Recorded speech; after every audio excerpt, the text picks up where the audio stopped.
Hello everybody and welcome along to meeting 3 of the World GT Championship, coming to you from Mount Panorama. It's the 105 minutes of Bathurst here, and we'll be bringing you all the action for you tonight. It's myself, Paul Smith. Alongside me is Chaz Draker as always. And Chaz, we had our first feature race event last week with the two 20-minute race, two 20-minute races, two 40-minute races. What are we expecting from this? Because we've had these endurance events now for a few seasons. Yeah. Mount Panorama, though. Yeah, it's an interesting place to have the first one of the season. It's really going to set the tone for the rest of them, I think, to be honest. Just coming back to last week, I mean, you say two 20-minute races, it certainly felt like it because they were so enjoyable to watch. I love that new format. It's really going to break up the season well in terms of what we get to see each night. But yes, 105 minutes, it doesn't sound like a massively long time. You know, these GT3 cars stereotypically do about an hour, maybe 55 minutes on fuel on circuits that don't demand too much of them. But speaking of demand, Bathurst is one of the most demanding circuits in the world. When you are going over the mountain, there's not many words that can describe it, really. These guys will be running a very little wing on these cars as well because of the long straights here, especially the Conrod, of course, down toward the chase. So the back end, over some of those oscillations, and especially through things like McPhillamy Park, where a lot of the time you're hard on the throttle, turning left as hard as you can, down Skyline. This is going to be a difficult evening, this, but there will be, as I've said in the YouTube chat, there will be people that finish tonight on 0 incident points. This actually was, I believe, in Season 7, the round where the most people finished without incident points in a race, and that was an endurance race as well. It's tremendous because, let's face it, the only incident points you can get here are either going off at the chase on the grass or something like that, or hitting a wall, and that usually ends your race. Yeah, absolutely. Well, speaking of the season, here we are then. Week number 3, the first of our endurance races, and it is at Mount Panorama. We then got a week off next week before we head on to Watkins Glen for some sprint action. Long Beach on March the 1st for some feature race action, and then the Circuit de la Sarthe for the endurance race on March the 8th. Sebring then back after a mid-season break. Silverstone, Road America, Spa, Daytona, and then finishing off at Barcelona. But these drivers are out there for a championship, and speaking of the championship, it's a little bit close so far in the pros. It is indeed, yeah. Nickel Foggy only 5 points ahead of Michael Evdoka. He's only then 9 points ahead of Ross McFarlane. And another 5 back to Josh Thompson. Mark Fletcher, Oscar Coper and Adam Watson just peeking outside of that, with then, of course, Jesse Jones, our Race 1 winner this season. The very first race, winning on your debut is not a bad shout. And then Ben Palmer, I should say, and Pete Harrod. Those two are just always up there in the championship, and there is so few points separating all of them. I mean, we've seen it before, Paul. This can go any way. You were nearly close to saying Ban Palmer, but anyway. I'm sure they would like to. Let's go to the Pro-Ams, because it is Tom Dadswell then who leads this one. Got a little bit of a gap over Jake Blackhall. Then you've got Horder, Gregory, they're pretty close together, and Hedgecock your own Kaiser, the man who behind the stats, in 6th place ahead of Steve McAfee, and then Laz Van Rijn.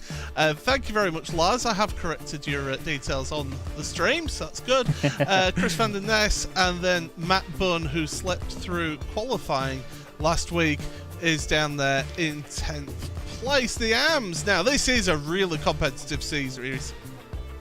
Yeah, this lot, you couldn't cover them with a small blanket, in all honesty. Matt Doyle?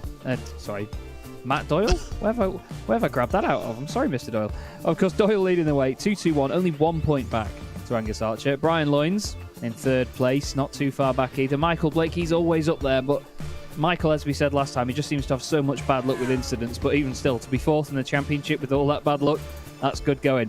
Mr. Webster is in 5th place, with Stuart Nunnan in 6th. He had a spectacular accident earlier in practice while I was just sat around chatting with him and some of the Century Sim Racing boys.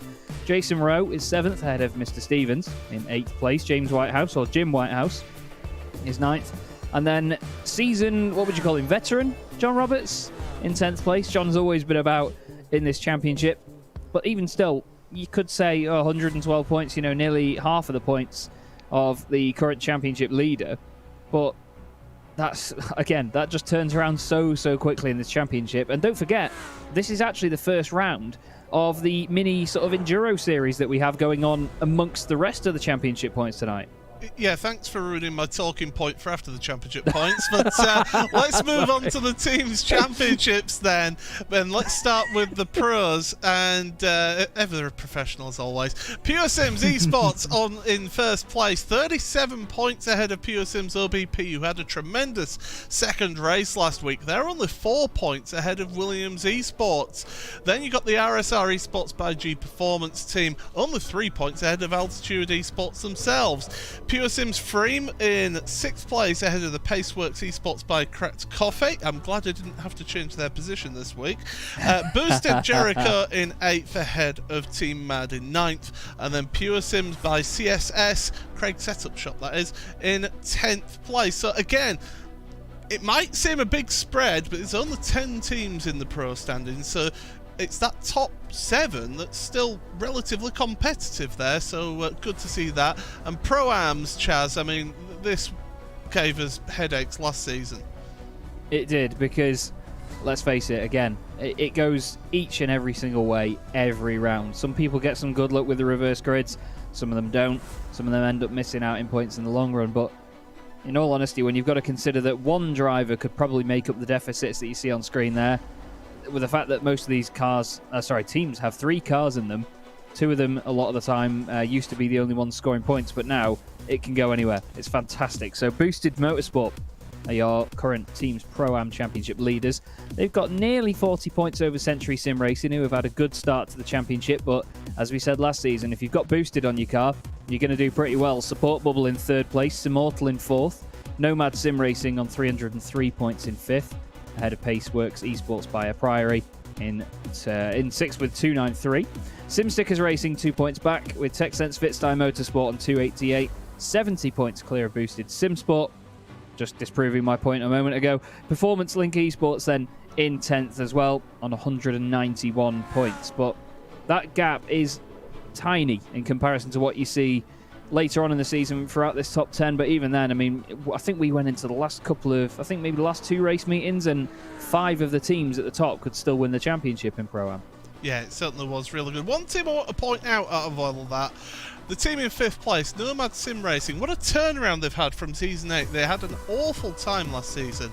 They've really turned around their fortunes this season and have done a tremendous job. But that's a view up Mountain Straight. It is quite the undulating mountain part of the track. But yes, only 1 race then tonight then, Chaz. We've got 2 mandatory pit stops, and as you alluded to during the points, we've got the new Endurance Cup as well. Yes, it's a difficult one to explain when you don't have numbers and pictures in front of you, but basically, as you've seen there, everybody, with the points that we've got at the moment in the 3 classes, the drivers are given their points based on overall position. So even if you were top of your class and you finished 25th, for example, say the person that finishes top of your class in the following race finishes 20th, they'll actually have got more points for that race than you will. Now, in their classes for this, you are basically split into those classes. It's not all overall position. So you could finish 10th in the Pro-Am, for example, and you'll get the same amount of points as you'd finish if you were 10th in Am. If you finish 10th overall, you're going to get the same points as if you win your class, essentially. I've messed You've that really up confused backwards. this. Yeah, but it's basically it's based on class position in these situations in this sort of separate championship. This still applies to the overall championship, but within that, the endurance rounds have their own point system as well. But it's fantastic. It's a great addition, but it's a nightmare to try and explain on the fly. So basically, the way I think of it is like the old British Touring Car Championship, where they used to have the different classes. Yes. You would score points in the place that you positioned in your class. Yes. That's all. Yeah. We're only doing this for the endurance races, and thank goodness it's only for that, because we are going to get tongue-tied over this. So we won't really sort of make a big song and dance about it at the moment because of it's the first of the endurance races. But when we get into that final 2 endurance races, that's where we'll have our own little graphic for showing who's where and what class that they come under, whether they're Pro, Pro-Am or Am as well. 3 classes in this series, so you'll see that by the different coloured numbers and lines on the lower third graphics. So it's a good way of trying to bring those teams who are maybe not in, or drivers who are not in the shout of an overall championship, to give them something that, hey, I can aim for this and win this outright, even if I'm in the Am class. Yeah, that's it, and it does give people something more to fight for. So, I mean, for the likes of, we've got Josh Thompson and Ash Sutton currently top of qualifying at the moment, but say my mate Morgan Butler, if he's in the Am class and he wins his class each time, then he could end up on more points than Josh if he doesn't win the Pro class in each endurance race. And Morgan, or somebody in the AMs even, could be the overall champion in the endurance series. And it does give an extra little something more to fight for. And obviously, you and I spoke about it previously when I did my little rant on Facebook about everybody getting championship points. But, having something to fight for is a beautiful thing. And yes, indeed, actually, Hugo Luis, that is a Galactic Empire tattoo. I also have the Rebel one on this arm. Yeah, Hugo, who's trying not to do stuff ready for his broadcast later on, which is Monday Night Skippies. But yes, thank you, Hugo, for noticing that. But anyway, we've got a couple of minutes left in qualifying at the moment, so we're not going to get into that until we get ready for the start of the race in terms of the grid. But this championship, we're almost at a third of the way through the season. Can't believe that already. It's crazy. We're going to have a week off next week, and then we get into that second tranche of tracks there. And you can tell I work for who I work for with saying tranche. But you look at the mix of circuits throughout the season, and in fact, I'll bring the graphic up on screen. Monza, Interlagos, and to a degree Mount Panorama are seriously slipstream induced, along with Watkins Glen and Circuit de la South. That first half of the season is very much slipstream. The odd one out being Long Beach. That is just a law unto itself. The second half of the season, Sebring, it's a bit more technical. Silverstone, there's quite a lot of slipstream there, but you have got the technical section. Road America, another slipstream track, and Spa, and Daytona. Basically, all the tracks that they picked, apart from Barcelona and Long Beach, are all really slipstream heavy. Yeah, pretty much. It does level the playing field a bit, so I'm excited to get to those circuits that aren't so slipstream dependent, because we do see a bit more of the driving skill involved that sort of separates the men from the boys a little bit sometimes. You get people making moves where others might not, people going late on the brakes. It really shows the bucket of talent that we've got in this championship, and it's a large bucket. There's a big bucket of talent in this series, but we've seen how competitive this gets season on season. And again, this has just been a belter. I do like what they've done with the format partway through as well. As you can see there, it reverses on itself again. Yeah. So instead of going sprint, feature, enduro, just goes completely back the opposite way. And I think those 2 enduros back-to-back in the middle of the season are really going to affect some of these drivers that aren't quite in the mindset for those sorts of races.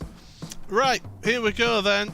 We're going to live pictures here, and we will be able to give you your starting grid, and it is Josh Thompson in first place, half a second quicker than Oscar Cooper in second place. Ashel Sutton third ahead of Michael Evdoka fourth, with Alex Neller fifth, and Mark Fletcher in sixth place. Cole Foggy then seventh ahead of Jesse Jones. Adam Watson and David Baker round out the top 10, with Matthew Turnbull and Chris Wood. Pete Harrod and Ross McFarlane, and then the first of your Pro-Ams, Tom Dadswell ahead of Jake Blackhall, Kenneth Ostervolt and Sebastian Hawkins 18th. 19th for Simon Field ahead of Morgan Butler, who's the top of your AM drivers in 20th place. Mike Horder 21st ahead of Andy Shield. Ethan Bass and Paul Webster rounds out the first 24. You're then followed by Brian Loynes and Daniel Crossley on the 13th row of the grid, count Chaz. Simon Underhill 27th with Jeroen Kaiser for company alongside him. Michael Blake and Adam Hedgecock round out your top 30. Behind them is Matthew Doyle with Matthew Bunn. He's not fallen asleep this time, but apparently he ran out of fuel. Ross Nicholson 33rd, Andy Archer 34th, Lars Van Rijn 35th with Jonathan Foote not at the foot of the standings. Sammy Bytorp 37th ahead of Mark Woodhouse, with Tom Stevens and James Whitehouse rounding out your top 40. Lewis Archer then lines up alongside Jason Rowe, with Chris Byram and Liam Atkins on the 22nd row of the grid. Stuart Nunnan and John Roberts are just behind them, and Simon Neller and Ben Palmer are 47th and 48th. Palmer will be disappointed with that. Final few spots on the grid: Chris Van Der Ness and Ben Gregory with no time. So too Steve McAfee, Lee Berridge and Jason Hodgson round out your 53 car grid. So there we go. That is the starting order, and let's give you live pictures then, nicely timed there, Paul, for the start of the formation lap, and it is Josh Thompson leading them off in that Williams car. And we're getting all set then. 105 minutes of Mount Panorama here, live and uninterrupted. Unless, of course, we have some technical problems. It is Paul Smith and Chaz Draycott here for RaceSpotTV. Pleasure to have you all along with you, and well, we're getting set for the start of this one then. Thompson and Cooper on the front row of the grid through the final corner, which is Murray's corner, and we'll see the green flag will be waved. The green flag is waved, and we're underway then. 105 minutes of action here in the World GT Championship. Look at this field, it's just still going. Incredible stuff. Got 3 wide down the straight down further down, but to your lead. Look at that gaggle of cars coming down Mountain Straight. It is Josh Thompson ahead of Ash Sutton, who's managed to get the jump on Oscar Cooper behind. Foggy making moves on Alex Neller, who drops down to 6th place. This is the part now of the circuit where they've all got to be a bit careful, because it narrows down into the cutting. You almost touch that inside wall. Everybody's seeming to make it through so far. Yeah, that's good to see. Yeah, it looks very nice and clean, and you're right, to be fair, with the cutting, you do sometimes actually want to hit that wall. As daft as it sounds, it does really help the rotation of the car, especially later on the run. Good to see Josh get a great start there. Oscar Cooper just caught napping a little bit. Oh, it looks like Ross Nicholson's going down the order a bit further back. Lewis Archer going down as well. Oh, we've got a big one. The track we've got is a big blocked. one indeed, and we will actually have a yellow for just that reason. So the guys will be under pace car now, because, as you say, Paul, completely stopped. And that's the thing that you can expect around here at Bathurst. Unfortunately, it does happen when people are trying to push as hard as they can. All it takes is one guy to just get it slightly wrong, losing it, and then blocking the circuit completely. A real shame, that. Let's see what happened to Nicholson then. Oh, it was a squeeze. You don't squeeze there. Cold tyres, and everybody stacked up. Car upside down. That was the number 40. That's Jonathan Foote. Well, he didn't land on his feet, did he, there? Well, he did eventually, but first off being on his roof. He's now at the foot of the order, albeit with Sammy Bytorp below him. Let's see how it went from on board here into the cutting. You can see just how much it bunches up there alone. You can see the 2 culprits ahead. I think, was it the 170 of Simon Underhill? With just a little tap. You know, Simon was just maintaining it. It all slowed up. Suddenly there's a Lamborghini facing you, and ready? Bang! There you go. Over it goes. Such a shame. But like I said, we can expect it. Some of the cars just pushing their way through. Thank you very much. Let's have a look. Sammy Bytorp was one of the amateurs involved in this. He's further back from all of this, so he's just minding his own business, and it's all checking up here. And this is the problem. When you've got a big grid like this, it's just all checked up. There's a Team Mad Audi right in front of him. That's Mark Woodhouse. And then nowhere to go. Oh. Into the wall goes Bytorp. Well, 2 Paceworks esports cars as well involved straight away. They will not be happy with that one. But it happens, like I've said. And I know that Josh did get a mega start. He's going to have to do that again now with Ash Sutton as his nearest competitor. He'll still be complaining that Ferrari's slow anyway.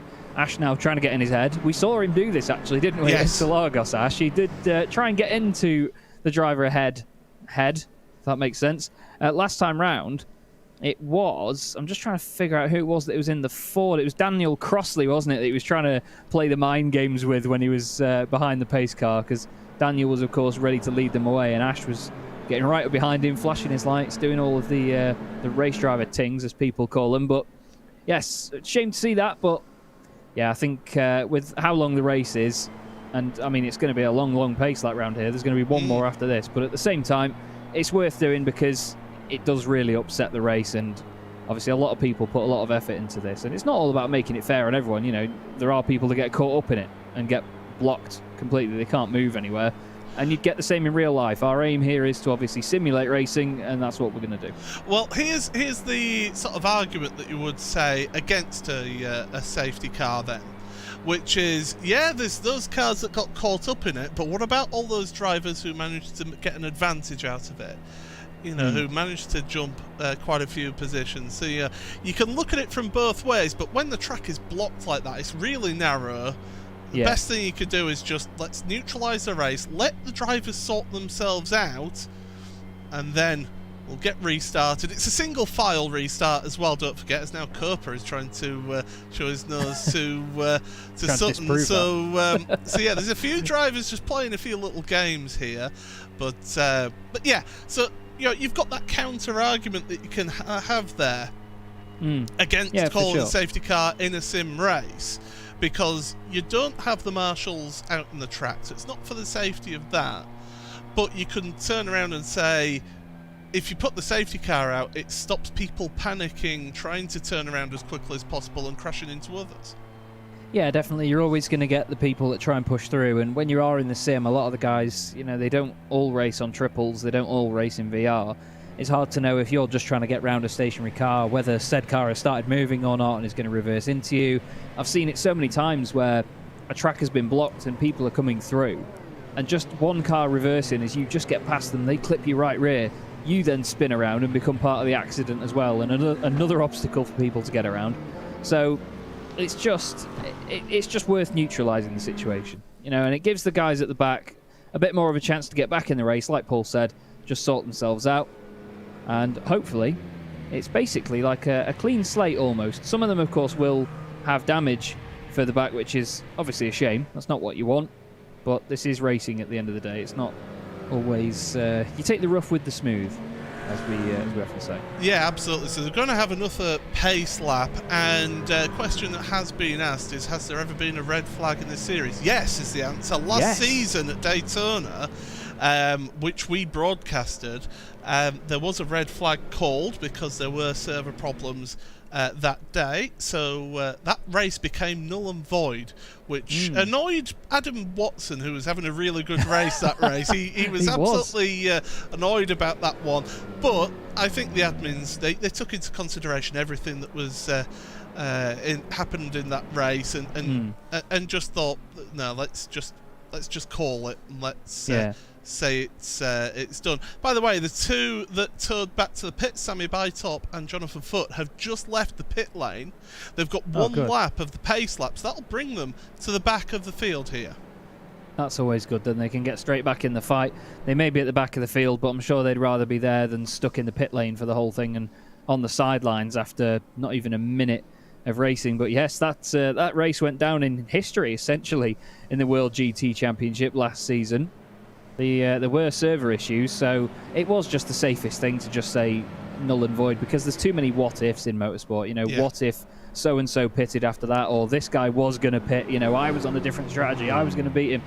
You're never going to know that. You know, there's no telling. So it was the better call of judgment, I think, to declare it null and void. It saves any hassle or any further mess there. You know, you're never going to please everybody. We've both been on the league admin side of things, and you know, you always do get people that aren't pleased with decisions, but these decisions are the ones that need to be made. Anyway, there's Josh Thompson, still leading the way. Obviously not at the pace that he would have wanted to be at this point of the race, but I'm sure he'll tell you that the Ferrari doesn't go any faster than that. Ash Sutton behind him, though. I mean, out of all people to have, not to blow too much smoke up Ash's backside, but out of all people to have behind you on a restart, I think Ash is probably one of the last people in the world that I would probably pick, in all fairness. But we've seen how quick the likes of Copa, Avdoka, and especially Nickel Foggy, not to sort of disrespect any of the guys ahead, but Nickel Foggy is just, I can never drill home enough how fierce a racer Nickel Foggy is for such a sound guy. He is so funny. He's so chilled and composed. He's actually a pianist, I'm pretty sure a professional pianist. He's a teacher at least. But he came over from Forza Motorsport in Season 2 of the World GT Championship. He'd been on iRacing a few months, and he won his very first league on iRacing. He won the World GT Championship in Season 2 against the likes of Ash Sutton. And it's just that alone from there, he hasn't slowed down one bit as Nickel Foggy. Absolutely not. Just quickly go through the standings then. You can see them on the left-hand side of your screen. You've also got live timing available on... If you're watching this on YouTube, then... it's the only place it's been broadcast, so you must be watching it on YouTube. It's up there in the top of the chat. It's a pinned comment in the chat.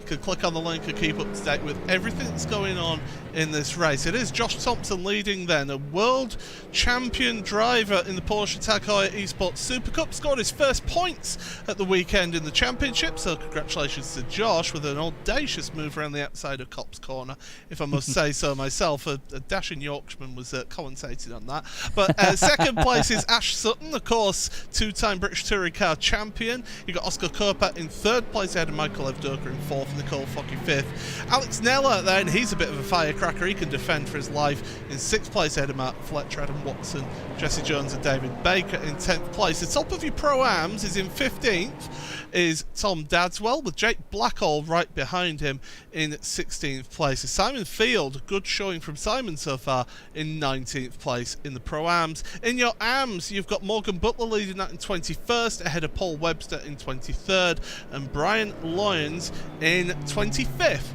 So we're getting ready for the restart here then, and that will be because the lights are out on the pace car. When does Josh make a jump for it? He's not hanging back here, so he's deciding that he's wanting to keep to the pace of the safety car. I think Ash is waiting for an opportunity, hanging back a bit, although he's caught up again now. I was just about to say, I didn't know Connery was from Yorkshire, but we'll have to Connery have to wasn't see. commentating on that race, so it shows how much you paid attention. Anyway, let's go into Murray's corner once again. Get the restart. We're underway once again. Green flag in the air, and we're back under racing conditions then. Down towards turn number 1, Hell Corner. Everybody's behaving themselves so far through there. We go up the hill, up Mountain Straight. We've got side-by-side Nella and Fletcher. Fletcher got a good move down the inside. Adam Watson is lurking as well. He wants a piece of the action. And, onto the grass. There goes Nella. That's a bit treacherous. Into the braking zone. Nella's got the inside. Fletcher can carry the speed around the outside if he can, and he does. Heading towards the cutting, he's got the inside line. Watson's trying to follow through, but decided against it. So that's Fletcher up into 6th place there.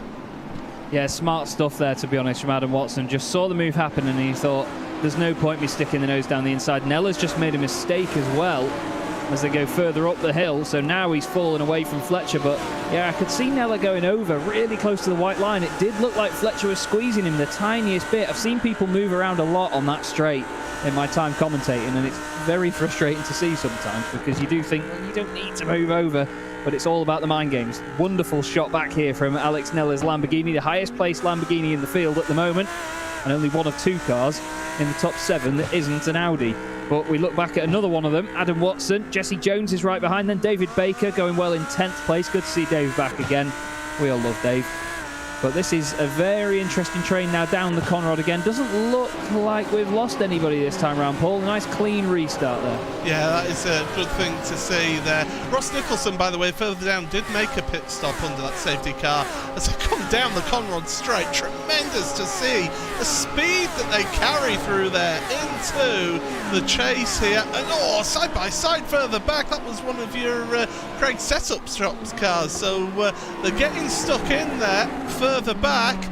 Right now, Nella is staying in position for the time being. Jake Blackall, though, I think it was, he's battling with Seb Hawkins back here in 17th place, so he's actually lost a place to Seb. Brian Loynes is off, sorry, Paul. Brian's just disappeared down the timing. He's just started to drop. Last corner as well. We know how easy it is to overcook it into there. This final corner, Murray's, and the first corner, Hell Corner, I don't know what it is, because it doesn't seem to have that much camber when you drive it, but the cars just always feel like they really just wash out wide there. He's actually looking to the inside. That's Ethan Bass. Oh, he's a bit late on the brakes. Tries to turn to the side to avoid hitting Ethan and loses it. Only a slight kiss with the wall, but we've seen how fragile these GT3 cars can be, so that might have done some pretty hefty damage. Be interesting to see how he gets on in a straight line, but it seems like he's doing all right at the minute as he attacks Chris Byram. Yeah, he seems to be doing okay, that's for sure. So down to 39th there for Brian. So he's not having a fun time of it so far. Kenneth Ostfald is there in the RSR car. The RSR Esports by G Performance. He's got Mike Horder behind him, and he's got Jake Blackall in front. He's finding himself in a really difficult place right here because he's in that sort of gaggle. He's in a queue. We've got to sort things out. We've got an hour and a half remaining of this race, so we really took a chunk out of the race at the start there because of the safety car. You can see how close some cars are getting compared to other. I've noticed that as Jake Blackall gets the back end out there, I did notice how close Adam Watson was getting to the walls. He's playing with fire, is Adam, further up the field. Yeah, especially through McPhillamy Park as well. That's a place where if you do kiss the wall on the right hand side, it straightens the car up somewhat for quite a considerable amount of time based on the speed that you're doing. And when you want to turn left 3 times through there, it's definitely not the place to have the car straightened up. Just ahead of this, it looked like, I thought it was Seb Hawkins just on the back of Tom Dadswell in the bright green Ferrari, teammate of Mark Fletcher. Seb looks down the inside actually, late on the brakes. Nice stuff there. Good awareness from Tom Dadswell to give him the room. Tom's not going to take that lying down though, I'm sure. Tucks right up behind him again. He's got to be careful, of course, that Jake Blackall doesn't take advantage. There is the view back from the Ferrari 488. Cars running wide on the exit of Hell Corner. Easy to do, like I say. They just feel like they wash out wide. And now Seb just defending the inside line all the way up the hill. Looks like Avdoka and Copa are changing places as well near the front of the pack. Now look, there, that's Turnbull going slowly up the hill. That's an interesting one. I saw he might have just gone off track in front of these guys out of Hell Corner. Oh, and Brian Loynes has had another issue, Paul. He's dropped down now. We'll try and have a look at what's happened to Turnbull here, but he's dropped down the order here. It was out of Hell Corner. So he's already had the incident there. We'll try and wind it back a little bit further for you. Here we go. It's Matt Turnbull finds himself in 20th now. And this is what's happened. Oh, there's been a big accident. I'm going to get to that in a second. Don't worry. Oh, he hit the wall hard. Meanwhile, we'll go to the incidents of Turnbull. Actually, oh, we need a yellow. We need a yellow. It's a massive, massive accident through McPhillamy Park. There's a lot of cars around. Turnbull involved again. There's still people piling in. The number, who is that there? 31. Matthew Doyle's just smacked into it as well. There's a Ferrari just come in at full chat and roll over as well. We'll get to it in a second here, but we are under caution. We've got a yellow flag again. And we'll see what's happened here then. So Matthew Turnbull, he's got damage to his car. Now what's happened? That's through the cutting. Nothing's happened there. Has he just had an issue? We'll find out in a second. I think it was... Oh, it's in front. Oh my goodness, yes. Oh, and he's just gone straight into it. No braking. That's a bit careless there from a lot of them. There's Tom a Ferrari. Dadswell was involved in that. Let's go back a bit further back. Let's see if we can piece together what's happened here. I think Seb Hawkins was one of the first cars involved, judged on where they moved down the timing screen. So it may be just up here, whether he's hit the wall, pushing a little bit too hard up there. Yes, he does. Oh, it's so nasty to do, and it's hard to react when you're the cars behind. But look, you'll see it here, straight in. It was that, wasn't it? You can't just drive in at full speed. We've got a BMW, that's your own Kaiser, spun around as well. And yeah, there's more just piling in there. As Dadswell decides to take to the pit. We'll try and get a look from your own Kaiser then. He got going again. Let's rewind this back. That's Simon Neller. I want your own Kaiser. Here we are. On board. Let's see what he can see. Not a lot. And all of a sudden, he get hit from behind. He had an Audi right up the back of him. That's number 2, Ben Palmer. Palmer wouldn't have been able to see anything because his view would have been obstructed by Kaiser. Yeah, and that BMW is about 13 feet tall when you're chasing it down anyway, at the best of times, to be fair. But who else do we need to see this from? I think there was Adam Hedgecock was involved, it looks like. There was a Ferrari a bit further down as well. I think it was the number 31 of Matthew Doyle. He piled into it. So it's happening in front. It's Doyle behind Hedgecock here. Bang! Just piles through the back of Hedgecock. We've got a car getting spun around. Which, you see, this is why. There. Bang! That's Lamborghini. I don't know which Lamborghini it was, and Hedgecock ends up on the wall there. I don't know why, when there's rules in the rulebook stating you can't go piling into a crash. I mean, one of the mitigating things I will say there is that it is a blind crest. Oh yeah, yeah. Through there, it is a blind crest, and especially when you're in a queue of traffic, like you are here. It is difficult. I'm trying to sort of try and see both sides of it, but the thing is, in the simulator right now, but as the accident happened, there will be a yellow flag on your screen. Yeah. That means something has happened in front of you. You may want to slow down. And a lot of them, they take it as, maybe someone's just run wide for a minute and gone off, but a lot of the time it is very, very easy to overlook it when you're a driver. But this is the thing, when you do that, especially around here, you need to be more switched on around here than pretty much any other circuit on the calendar. Long Beach is going to be quite similar, just because of the fact that it's one of the circuits that doesn't have any runoff. It's just walls, it's narrow, and it's very much a one-line circuit, most of it, especially when you're going over the mountain. If you're 2x2, you're going to slow each other down so much. And unfortunately, there just was a very large lack of awareness there from a number of drivers involved. Or just, like you say, Ben Palmer behind the BMW would not have been able to see that. He saw the car go up in the air, and that was his immediate indication of how bad that was getting. Yes. And as soon as he hits the brakes halfway up the hill, Ben may have just been going along with it, maybe lifting a little bit, but not expecting the BMW to smack on the brakes, and then suddenly it's almost like they reverse into you. I mean, we all know how good the cars have these brakes set up, don't we? They do stop on a sixpence. Certainly do. ABS helps a lot as well. Yes. Don't forget. So, this has been not the best of starts. Let's be honest. It's been too cautious. Has there ever? Here's a question for you, Chaz. You've been involved a lot more than I have in the World GT Championship. Has there ever been 2 cautions called in one race? I don't think so. I'd be pretty confident to say no on that. I'm sure there has been before. Actually, that's a complete lie. There's been 3. It was Watkins Glen in season 6. Ashley Sutton to the pit lane. That's an interesting one. Right. Well, you've got 2 mandatory pit stops. Is this a roll of the dice here? Does Ashley think that, I feel confident in saving enough fuel to get myself to the second pit stop? I may be thinking at this rate we're going to have a pit stop every 5 minutes. Hopefully not. Yeah, indeed. See, Now, Kieran Chunga said it was Watkins Glen last season. I don't know if it was last season. No, it wasn't last season. Definitely wasn't last season. There was one with the GTE cars, because there's a video on my YouTube channel of James Underhill. We've got a pit party. We've got a veritable pit party here. Big chunk Some with a Foggy with a long pit stop, 11.2 seconds. Yeah, some of them are taking there's a big variation in the pit stop times, actually. Some of them 5 seconds, some of them 12 nearly, like you said there with Foggy.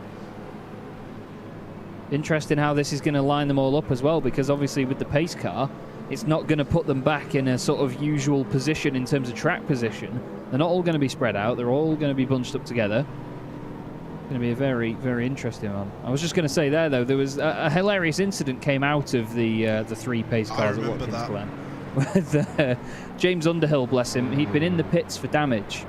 And I've never seen it happen before, and I'd never seen it happen since, but his internet seemed to just die one way. So his router was still uploading information to the iRacing server, so we could everybody behind the pace car could still see, hear, and get hit by that Porsche 911 RSR, but he could not see, hear, or touch any of us. So he thought, I'll get the damage fixed, I've got a fast repair, I'll cane it back out, and there he goes up the hill, full pelt, onto the back straight, as if nothing had happened. You know, he couldn't see any cars anywhere, and he wondered, wow, how long is it going to be till I catch up with these boys? Unbeknownst to him, he'd actually driven through half of the field and hit every second car in the train as he went up the S's at full chat, and it didn't slow his car down because there was nothing there at his end. He took half of the field out minimum, and it was the most bizarre thing. When you're just sitting there in the pace car and you hear this Porsche, I mean, you can hear the Porsche from a long way anyway, but when you hear that Porsche screaming and it suddenly hits you at full chat, when it just appears through the car behind you in your mirror, it's a bit of a scary one, that, especially for those on direct drive, let me tell you that. It wasn't a good day.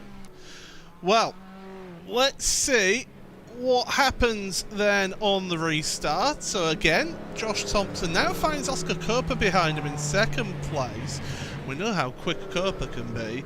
Michael Avdoka in third place ahead of Mark Fletcher, courtesy of pit stops. Alex Neller and Adam Watson 5th and 6th. Jesse Jones now up into 7th ahead of David Baker. Ross McFarlane is 9th ahead of Pete Harrod.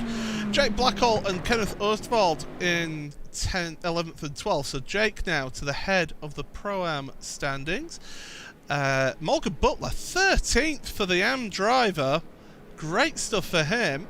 Ahead of Daniel Crossley in the second place Pro-Am car. Ethan Bass is the third place Pro-Am car ahead of Lee Berridge. Andrew Archer then is the second place of the Am drivers ahead of Chris Byram. Ben Gregory finds himself in 19th. And then the first of the pit stops drivers is in 20th place. Ashley Sutton ahead of Chris Van Der Ness.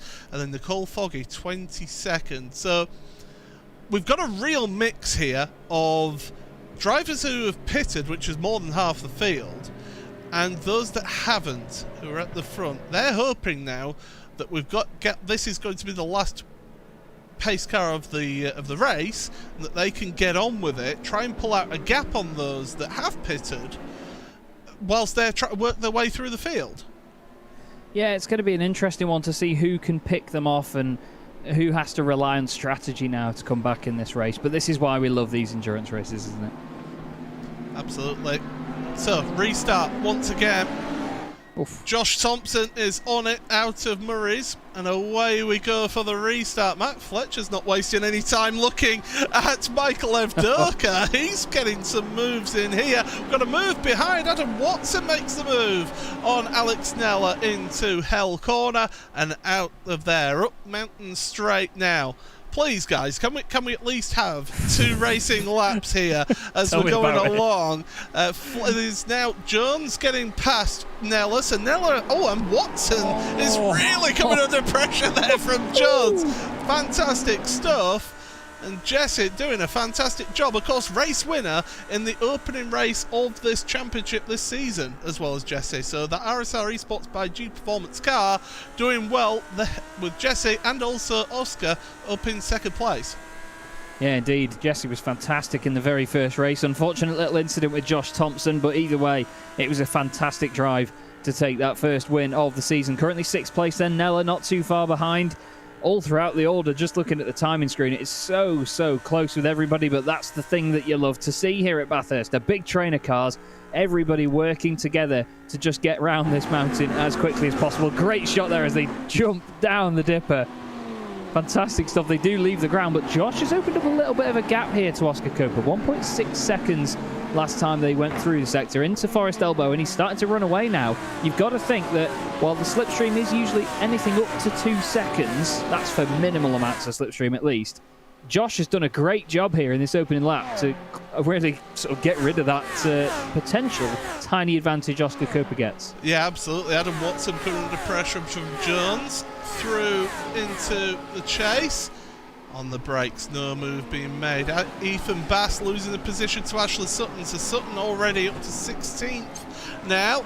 So the first of you drivers that have made a pit stop has moved ahead of Ethan Bass now. Nicole Foggy trying to follow through here and trying to get the place, but not got to make a move into Murray's.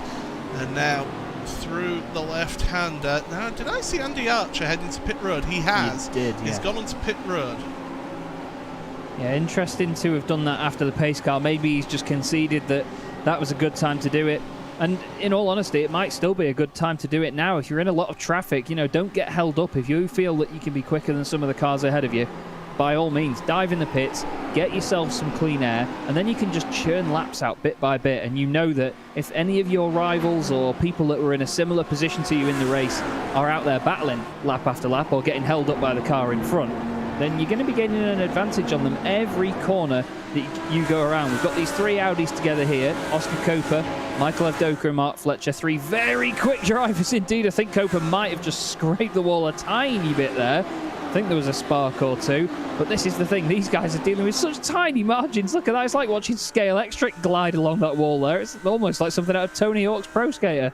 Yeah, let's go for a little bit of a grind, or maybe not on the on that. Maybe a 480 inverted. I don't know, I'm saying words. As we head on through towards Forest Elbow once again. And this is where it's important to get the run out of the corner. You've got to carry the speed all the way down the Conrad Straight here. So we'll lose Copa's shot there for a second. Almost like the old school Formula 1 then, losing the pictures momentarily as they go through, up over the rise. And that slipstream, you really feel it when you're going up that hill into that little rise there on the Conrad Straight. Onto the brakes. Josh Thompson, though, man on a mission, absolutely out there at the front. Yeah, 3-second lead at the last sector over Oscar Copa. He is a man on a mish at the minute.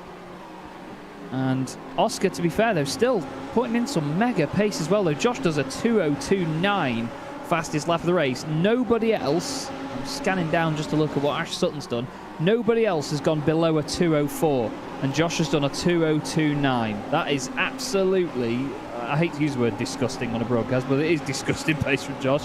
And now this is another little opened up gap here, but of course, Pete Harrod will not be too upset with being in the top 10. Kenneth Oswald just behind. Pete Harrod, don't forget, previous champion, season 7 champion, yes, I believe, for the World GT Championship.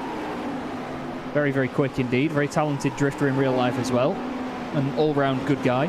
But we know just how good these RSR cars go, don't we? I mean, from the very get-go in this championship, they've been very impressive. Here is car 116 in position 16, Mr. Sutton, chasing down Lee Berridge, who's another veteran, you could say, of iRacing, Paul. It was a veteran of this league and of these championships. Yeah, he's a fierce competitor, is Lee, so he won't give up this one without a fight as they go through up over the top, nearly at the top of the mountain, losing the curb. Little dab of brake. Do you see that? Just that little confidence brake right there from Lee through and downhill, and the car becomes so unsettled down this hill. Yeah, that's the thing. If you have to adjust your inputs part way down or even part way up the mountain, it can put you in a wall. That's the thing. You have to be so committed in all of your inputs and not need to change them part way through. You unsettle the car, you upset that machine, it will go in a wall and your race will be over. Now, Ash has got a good run out of here. He's not going to get too much of a slingshot on Lee Berridge's Ferrari. I remember days when the Ferrari was the quickest car in a straight line in GT3 by a long shot. But now, even with just the tiniest amount of slipstream, Ash has gone down the inside, and he's ahead before the chase. Very committed stuff there across the front of Lee Berridge, but that's sending a message, isn't it? As soon as you get in front, if you pull in front like that when it's not in a braking zone and maybe not in too much of a dangerous position, that is, look, I am past you. There you go. So Asher Sutton working his way forward in this field. He's got Daniel Crossley in the Ford, as we keep on saying, the venerable Ford. As we've lost a driver, and that's Lewis Archer. Oh, what? That's down at the chase. He's managed to go a long way off there. I thought it was just highlights from the Paris Dakar then for a second. He was that far off in the sand. I didn't know there was that much gravel at Bathurst. Let's have a look. This is the AM driver, Lewis Archer. He's got, is Andy Shield behind? Yes, it is! Oh, Andy Shield decided he wanted some Lamborghini brakes on his McLaren. And into the tyre wall. That is a lot of damage to that car. That was a massive smack in the rear. To be fair, the guys in front were very, very lucky that he didn't hit them as well. It was a very fortunate thing, obviously not for Lewis Archer, but the car went hard right into the wall. Andy's got a big overspeed, but I think Lewis... He's missed it. No, Andy's missed his braking spot there, I feel. Yeah. I think Lewis broke a bit earlier than the cars in front, but even still, yeah, like you say, that was very unfortunate. It didn't seem to damage Andy's car at all, if anything, but we'll have to see over the course of the race what that's done to the front end. Andy's got a slow Van der Ness in front, who seems to be a little bit tentative over the top of the mountain. Seb Hawkins trying to make a move on Andy Shield as well. We've got tremendous battling all the way through the field. It's not just at the head of the field. Van der Ness getting the line wrong through the dipper. Could say he made a bit of a ness of it, to be fair, but Andy's made a ness of the front of his car. Seb Hawkins is prying in there as well, just trying to open that. He's got two of the 3M cars behind him, and then what looks like a BMW, but I think it's a pig in the background, I'm not sure. But now, if Van der Ness has got damage, which is what I slightly presumed, but it doesn't look like it, does it? Shield's got damage, but he's... Oh my goodness, Seb Hawkins was thinking then. But over the curb, that's not the place to go. And Hawkins has got nowhere to go in that one. Decides to follow Shield through. Can't quite make it, and Van der Ness is going to stay ahead of Seb Hawkins, who of course already has been involved in one incident in this race. Into Murray's, that's a late dive. Sendy McGee down the inside, send Hawkins. Flipping out, Bunny's going to try and take advantage now. He's not asleep this time. So there is the 3M Audi, and he's going to go down the inside as well on Van der Ness. No contact there. Hawkins is going to come back at him, and look at that. Is that Turnbull in there as well? It is, isn't it? The 64 machine, and just behind him is Ben Palmer. Now we know Ben's not scared to put it down the inside. Oh, don't go three wide, guys, please. We've got a car stopped. It's Kenneth Ostwald. Oh, no. Oh, and that's at the exit of the cutting. He just needs to stay in reverse there and get out of the way. To be honest, he needs to just maybe look at... Oh, Seb Hawkins is off as well. Yeah, it's gone to pot. I just heard the screeching of tyres on my sim in the background. Well, everybody's... Oh, they're all sneaking their way past there. Apart from that one car. Nothing sneaky about that. Flipping heck. Oh, no. Everyone's making it past her. That's the main thing. Oh, yeah. They've done a mega job there, to be fair. I just really do... Oh, okay. I do really feel there for Seb Hawkins. We saw it was three wide. I was going to say it looked like Bunny was moving over a little tiny bit to the left, but it seems like Seb's the one that's come out worse. I'm wondering whether he tried to go later on the brakes and then been in the wall. Now, this is, I believe, two of the remainders of this battle. No, it's Ash Sutton and his stablemate Morgan Butler in the Craig setup shop car. Just behind as well, that was not Tom Dadswell. Daniel Crossley. Apologies. Yes, it was Crossley in the Ford, being overtaken by Nickel Foggy, another stablemate to Morgan Butler, who flashes the lights and says hello. And now Morgan goes in the pits, so never mind hello, it was a goodbye. Well, Seb has decided that he's had enough of this race. I mean, to be fair, when you get involved in two separate incidents in the race, I can kind of understand that sentiment. Yeah, oh, for sure. Definitely. I mean, it's frustrating to be out of a sprint race when you've got two more to do that evening as well, but when it's one race on the night, you put in as much practice as these boys do, as much preparation, and it gets, it's over. Whether it's your own mistake or somebody else's, it's still just as frustrating most of the time. But with not even 45 minutes of the race done, I'm afraid that we'll all have to share the sentiment there with Seb. The bright green Ferrari will no longer be competing in this race. Now, this is Ross McFarlane, who said to me before, I will quote this from the message he sent me on Discord. He said, I might be a little, can't say the word, today, just FYI. My finger feels like I've slammed it in a door a few times, except I haven't. So, driver excuses before the night had even got underway, Paul. That's page 722 of the Big Book of Racing Driver Excuses there, is that one. So getting them in early, that's good to hear. The worst one I've ever heard was, oh yes, my cat jumped onto my lap whilst I was hitting the brakes. Oh yeah, Dennis Melcher actually gave us the whole, my dog walked under my pedals, yes, in the British Boring Car Championship. Seb Hawkins has said he tried to send it but licked the whole envelope and not the stamp. I like that. Well, that's one way of describing it. So those are. Oh, now look at this, Evdoka and Fletcher. Now this is an intense battle between these two. This is 3rd and 4th place overall in the race as they're heading out of the chase down towards Murray's. Fletcher is. I tell you what, Fletcher's keen, isn't he? He is. Oh, Mark is fantastic when it comes to this sort of stuff. He loves putting pressure on other drivers. He really does just know how to fill the mirrors, how to try and just get into the driver's head in front of him. And, a lot of the time he's got the pace to match that. But look at this now, up the hill. A little bit of slipstream here on the back of Michael Evdoka, but he's not gaining too much as things stand. Maybe just he knows that he's going to be stuck behind him for the mountain, so there's no point pressurising him into here. Just follow. Just fill those mirrors for a bit longer. Plenty of the race left to go.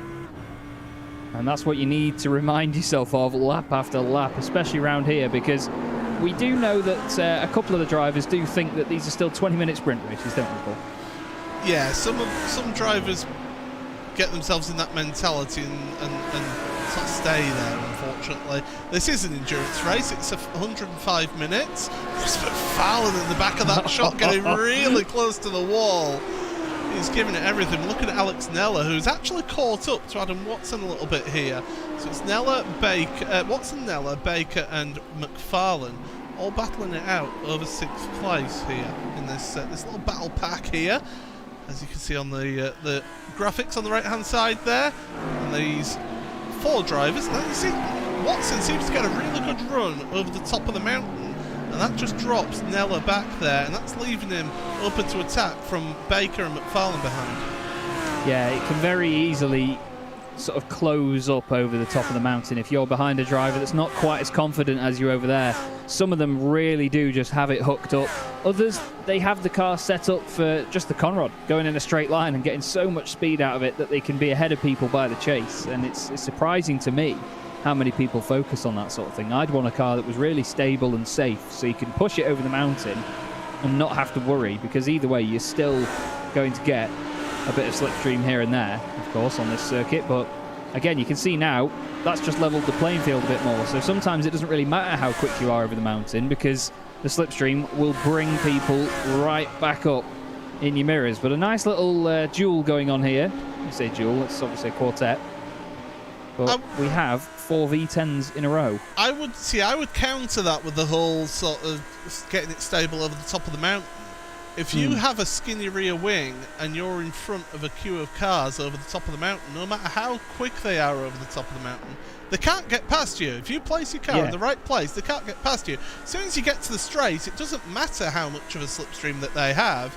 If you've got very little rear wing, you're going to be carrying more speed. It's Nella looking to the inside of Watson here. Oh, Watson, a little sidestep there perhaps, and not quite getting the power on out of the cutting. We've got Baker and McFarlane waiting patiently to see what happens to these drivers in front here. But good little gaggle of cars, and that's how things have spread out now in this race. Things have finally settled down here, Chaz. I was afraid to sort of say anything right as I say that. Jim Whitehouse has spun around at Hell Corner. Well, Century Spin Racing. Whoa, hello, son. Well, they call it Hell Corner, but that's without a car being parked on the apex. Gets going again. As I said before, though, it's easy to do that there. You're in a straight line on the brakes. You try and open up the corner by getting on the grass a little bit. The car will go around. Looks like he's got a bit of damage. The wing's a bit wonky on there. Looks like some F197 damage model on that. And, yeah, look at that. Looked like a bit of a downshift that upset the car mid-corner there. And then, to be fair, he stops that at the right moment. Although, the Austin Powers replica manoeuvre comes out and he gets going again. But yes, that did look damaged. I hope he doesn't end up getting a pit lane exit penalty out of that, because I have seen that happen before. That'd be toxic on iRacing's part, if anything. Oh, Adam. I thought we'd lost Adam Watson there. Oh, in fact, he's gone to the pits. So this is one of your drivers from the top 6 then, onto pit road, so deciding now's the time to make the pit stop. We've got an hour and 2 minutes remaining in this race yet. Yeah, it's maybe just thinking about some clear air, you know, might have the pressure of the guys behind him. You could argue he was at the front of that pack, but even still, having the pressure on you from those drivers cannot have been easy to put up with. One name that I've seen, you can read my mind, can't you, Paul? You can read my mind. I was just about to say, Van der Ness has got some very, very good company behind. We've got Liam Atkins as well, I believe, is involved in a little fight in the background. There's so many cars here that are in quite the train. There's like a group of 5 and a group of 4. And then it's all a little bit spread out, but there's so much going on. And this is, again, why we love this championship. No matter where you look in the field, you will always manage to find a battle. And this, I mean, look at that train there. The 4 cars we saw a minute ago, it looked like they were just completely on their own on the circuit. But these lot, look at them out of Hell Corner. It's literally a stream of GT3 cars. It's great. Absolutely love it. 27th all the way down, I would say, to 43rd. Yeah. And again, that's that's what we love about it. In most series, that would be a full field of cars. You know, some series do prefer to have smaller grids, but when you fill it up, well, at the mercy of CPUs, it can be fantastic for that because there are cars everywhere. And you've always, especially from a driver's perspective, you've always got somebody to fight with as well. That's what I always loved about racing in this series, is when I wasn't binning it, I always had something on to at least chase and watch drive away from me. But just behind this, behind Van der Ness, but Jason Rowe in the BMW, who we're on board with now. He's immortal BMW M4. So he's got his iPad on the dashboard there as well, just letting him know what's going on behind him. The very angry Mercedes. And again, it's interesting to see Mercedes in this, and it's Stephen McCaffrey. No, it's Sammy Bytop. Sammy Bytop behind Jason here. Yeah, my bad, sorry. So Sammy, who was involved in that lap 1 incident, don't forget. And this is a key thing. Oh, bad mistake there from Nunnan. Had to get on the brakes. Oh. We've got an accident behind as well. It's Liam Atkins is around. Oh, Liam. It's been a while since I've seen Liam racing. Oh, there's Morgan Butler off there as well, I believe. Morgan Butler, as he's known, he's hiding. There he is. Oh, he's got a lot of damage on his car. It's an angry looking Audi, isn't it? Now, is that the telltale signs of... Oh, well, I think Liam's already turned around when Morgan comes to him. Let's have a look then. Morgan into... Oh, yeah, Liam is around. Don't move forward. I think Morgan might have just lost it himself. Yeah, he might have had his own incident. I think it was Dadswell that might have been involved with Jason Rowe. So Liam Atkins. I was looking at the other BMW there for a second. So through the dipper, he's got the Lamborghini right behind him. Who's that? Is that 26? Simon Field. Oh yes. That's a bit ambitious there, Simon. Gets a bit of a kiss. And Morgan gets turned by another boosted car. Oh, it was Hedge, wasn't it? Was that Hedge? Yeah, it was. Adam Hedgecock, number 13. The two of them are running split liveries to confuse us, because Hedge normally runs orange liveries and Simon Field usually runs blue. But the two of them this season have both got each other's colours on the cars. But Van Rijn on pit road. 2 boosted cars there, scoring a goal each, unfortunately. Now, Michael Evdoka at the front of your field has actually caught up to Oscar Cooper. By the way, Josh Thompson casually almost a 10-second lead at the front of the field. Not bad for the slowest car on the grid, according to him. As down into Murray's once again they go.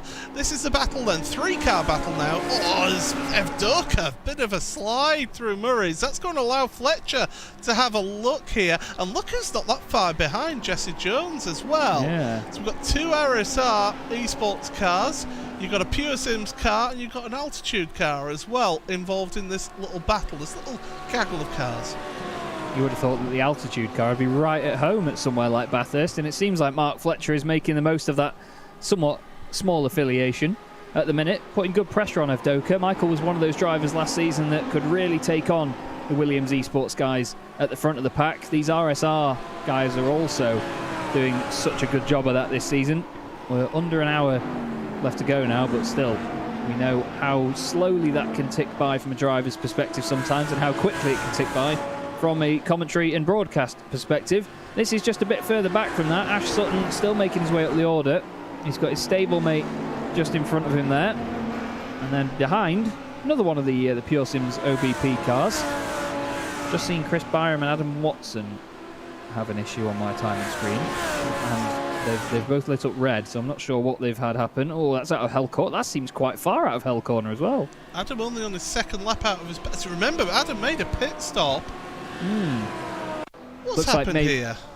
I think maybe one of them running wide on the exit, and as he comes back on, there's contact, or Well, let's have a look. someone spinning. So Byram... Oh, he's trying to go around the outside of Byram. Oh. Someone got the super glue out there, didn't they? Yeah. So Byron, just, I don't know whether he had a little bit of oversteer that he was having to combat there, and it just pushed him out wide. Watson won't be happy with that, but then again, he will Chris either. No, definitely not. It's frustrating when those tiny little bits of contact do turn into a full-blown incident that knocks you down the order. Very frustrating moment. And of course now, Watson hasn't got clear air on track to sort of get his mind back into the rhythm. You know, he's got cars completely around him. Just watching, and look at this though. The pressure that he's putting on Jason Rowe already, he knows that he needs to crack on with it now, Paul. He can't just sit in a train like this and just linger as they go over the mountain. He needs to make these moves. Certainly does. The problem for him is that Jason Rowe has already made a pit stop in this race, so they're both sitting on 1 pit stop each. By the way, live timing is available on RaceSpot.tv/timing2 is the link.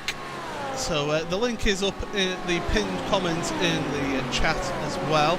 So do keep up to date with everything happening in this race as we go along. That BMW pulled away from Watson there, so Watson must have a bit of damage from that incident. Oh, never mind that's that. Why. Jason Rowe, I think, ran out of brakes there. Yeah, man, he was going that fast, it just wouldn't slow down when he got to the chicane. That's a bit messy through there. Some of the guys just try and take advantage of it. Others want to get out of the way. It's contact. That looked like Van der Ness moved over a little bit on the Ferrari. I think that was Stuart Nunnan in the number 8 machine. Van der Ness just came over to the left to try and go around Jason Rowe. I don't think he knew that Nunnan was there. Nunnan braking a little bit early in front of him. Look at that down the Nomad inside. car. That's Doyle. Sideways. Oh, wow, good. To be fair, he turned him and then saved him there. Look at that now. There's the other Century Sim Racing car. No, that's Nunnan again. No. There's not quite the space there. Let's just... That's Archer, sorry, not Nunnan. Apologies. Yeah. I saw a single digit. Very feisty stuff, though. This is the thing. They know that this is one of the only opportunities to get moves done, because they're going to be following people in a big procession over the top of the mountain. They need to sort it out now through the cutting. That is Adam Hedgecock just behind, side by side with Archer. And they do filter back into one by one, but at the moment it looks like Van der Ness, he's having a very, very lively race, isn't he? I mean, it's his first season in the championship. Flipping heck, he's going to want his loyalty card stamping for this one. Yeah, absolutely. By the way, one driver who's having no fun at all is Josh Thompson. He's out there on his own at the front. Ferrari. 11 seconds clear. He's got a Ferrari that he's got to try and lap, so that's going to be Chris Byram, I believe. No, it's not Chris Byram. It's Lars van Rijn in 47th, so that's the man who's got to lap here. So Cooper is in second place. He's sort of... This battle here, second, third and fourth, has stagnated a little bit. Jesse Jones hasn't been quite catching up to them either. Alex Nella is about 5 seconds back and he's under intense pressure from David Baker. Two Lamborghinis neck and neck, and they just can't overtake each other. Baker decided to go for the endurance lighting. I don't know why, because we're in the middle of blazing sunshine, but it gets in people's eyes. Yeah, that's it. I mean, even though it is still just headlights in the daytime, it does shine really brightly. I from racing in the GTEs, I can tell you that the MA has this very strange little graphical glitch with the glint effect that comes off the fog lights, where they actually like sort of clip through the floor, so you get this straight line of light across the floor, and it really does distract you when you're behind. And I imagine that it's the same for Nella here, but I mean, we watched Nella last season in that Ford GT, and he really proved himself, to be fair. It's no surprise that he's up in the pro category this season. He was an absolute star for us last season, definitely one of my drivers of the championship, and he's doing a great job once again, because you and I both know, Paul, that Dr. Baker is not slow at all. Somebody who is slow is Lee Berridge, has got quite a bit of damage to the side of his car. Let's see if we can try and find what has happened, what's already happened through the cutting. So we're going to go back a little bit more. Here we go then. There's a Team Mad BMW behind him. That's 87, so that is going to be Chris Wood, isn't it? Chris Wood, yeah. Into the cutting, carrying too much speed. Oh, that's a heavy contact with the wall there. Yeah, 45 degrees into the wall. I was thinking he might have just got away with it and scraped along the wall. You can sort of hit that wall and it helps you around the corner, Gran Turismo style. But when you hit it 45 degrees on, it was enough to lift it in the air. We've lost Sash Sutton. We have, yes. He's dropping down the order now. Avdoka's just gone in the pits. But yes, Sutton has gone. He moved house recently. He won't be enjoying the internet. Oh, he's back. He's just popped back up into 10th. The internet. Yeah, it probably is the internet. As Avdoka then comes out the pits. Am I reading that right? 1.6 seconds for a pit stop for Michael Avdoka. I see the same. 1.8 seconds I see. But that's even still, 0.2 of a second. That doesn't matter when it's under 2 seconds. That's odd. That's very odd. I'm wondering if he had some form of stop go or something like that. Or maybe our timing is playing up a little bit. Either way, it's a 1.6 second pit stop for him. Well, Lee Berridge has made it back to the pits as well, by the way. Red Bull eat your heart out when it comes to pit stops, I suppose. But that'll be intriguing to see what effect that has over the course of the race. And I mean, look at that commitment there. Phenomenal stuff. He may be lapping the car that he's gone around there, but still, that was some fantastic commitment over the top of the mountain. That was the number 78 of Chris Byram that he was getting by. Oh, he's getting Byram. Now through Forest Elbow again. I'll show myself out the door. Onto the Conrad Straight. And here, side by side, guess what? It's Van der Ness. Still involved in all the fights. Well, Lyons has made it past now, has Brian, although Van der Ness is trying to fight this one back. Andrew Archer behind is one putting some pressure on Van der Ness now as well. Behind them also is Jason Hodgson, who... Well, now there's an RSR car in the middle, mixed up in that, and I don't know who that is. 49th place, that's Kenneth Ostwald, so making a recovery drive is Kenneth. And he is he's in the middle of the pack! Oh, car on the grass, that was Van der Ness! I've told you, he's having a lively one, isn't he? Well, it's just... He's having a bit of everything. He's had his off-track moments. He's had cars smacking into him. He's had cars straightening him back up. He's had fantastic battles as well. Plenty of slipstreaming. Van der Ness has had a very, very large baptism of fire into the World GT endurance side of things today.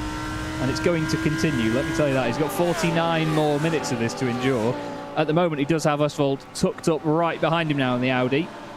And he's going to make a very simple move down towards the chase. You can see it on the right of your shot there. Through he goes as Jason Hodgson gets hard onto the brakes.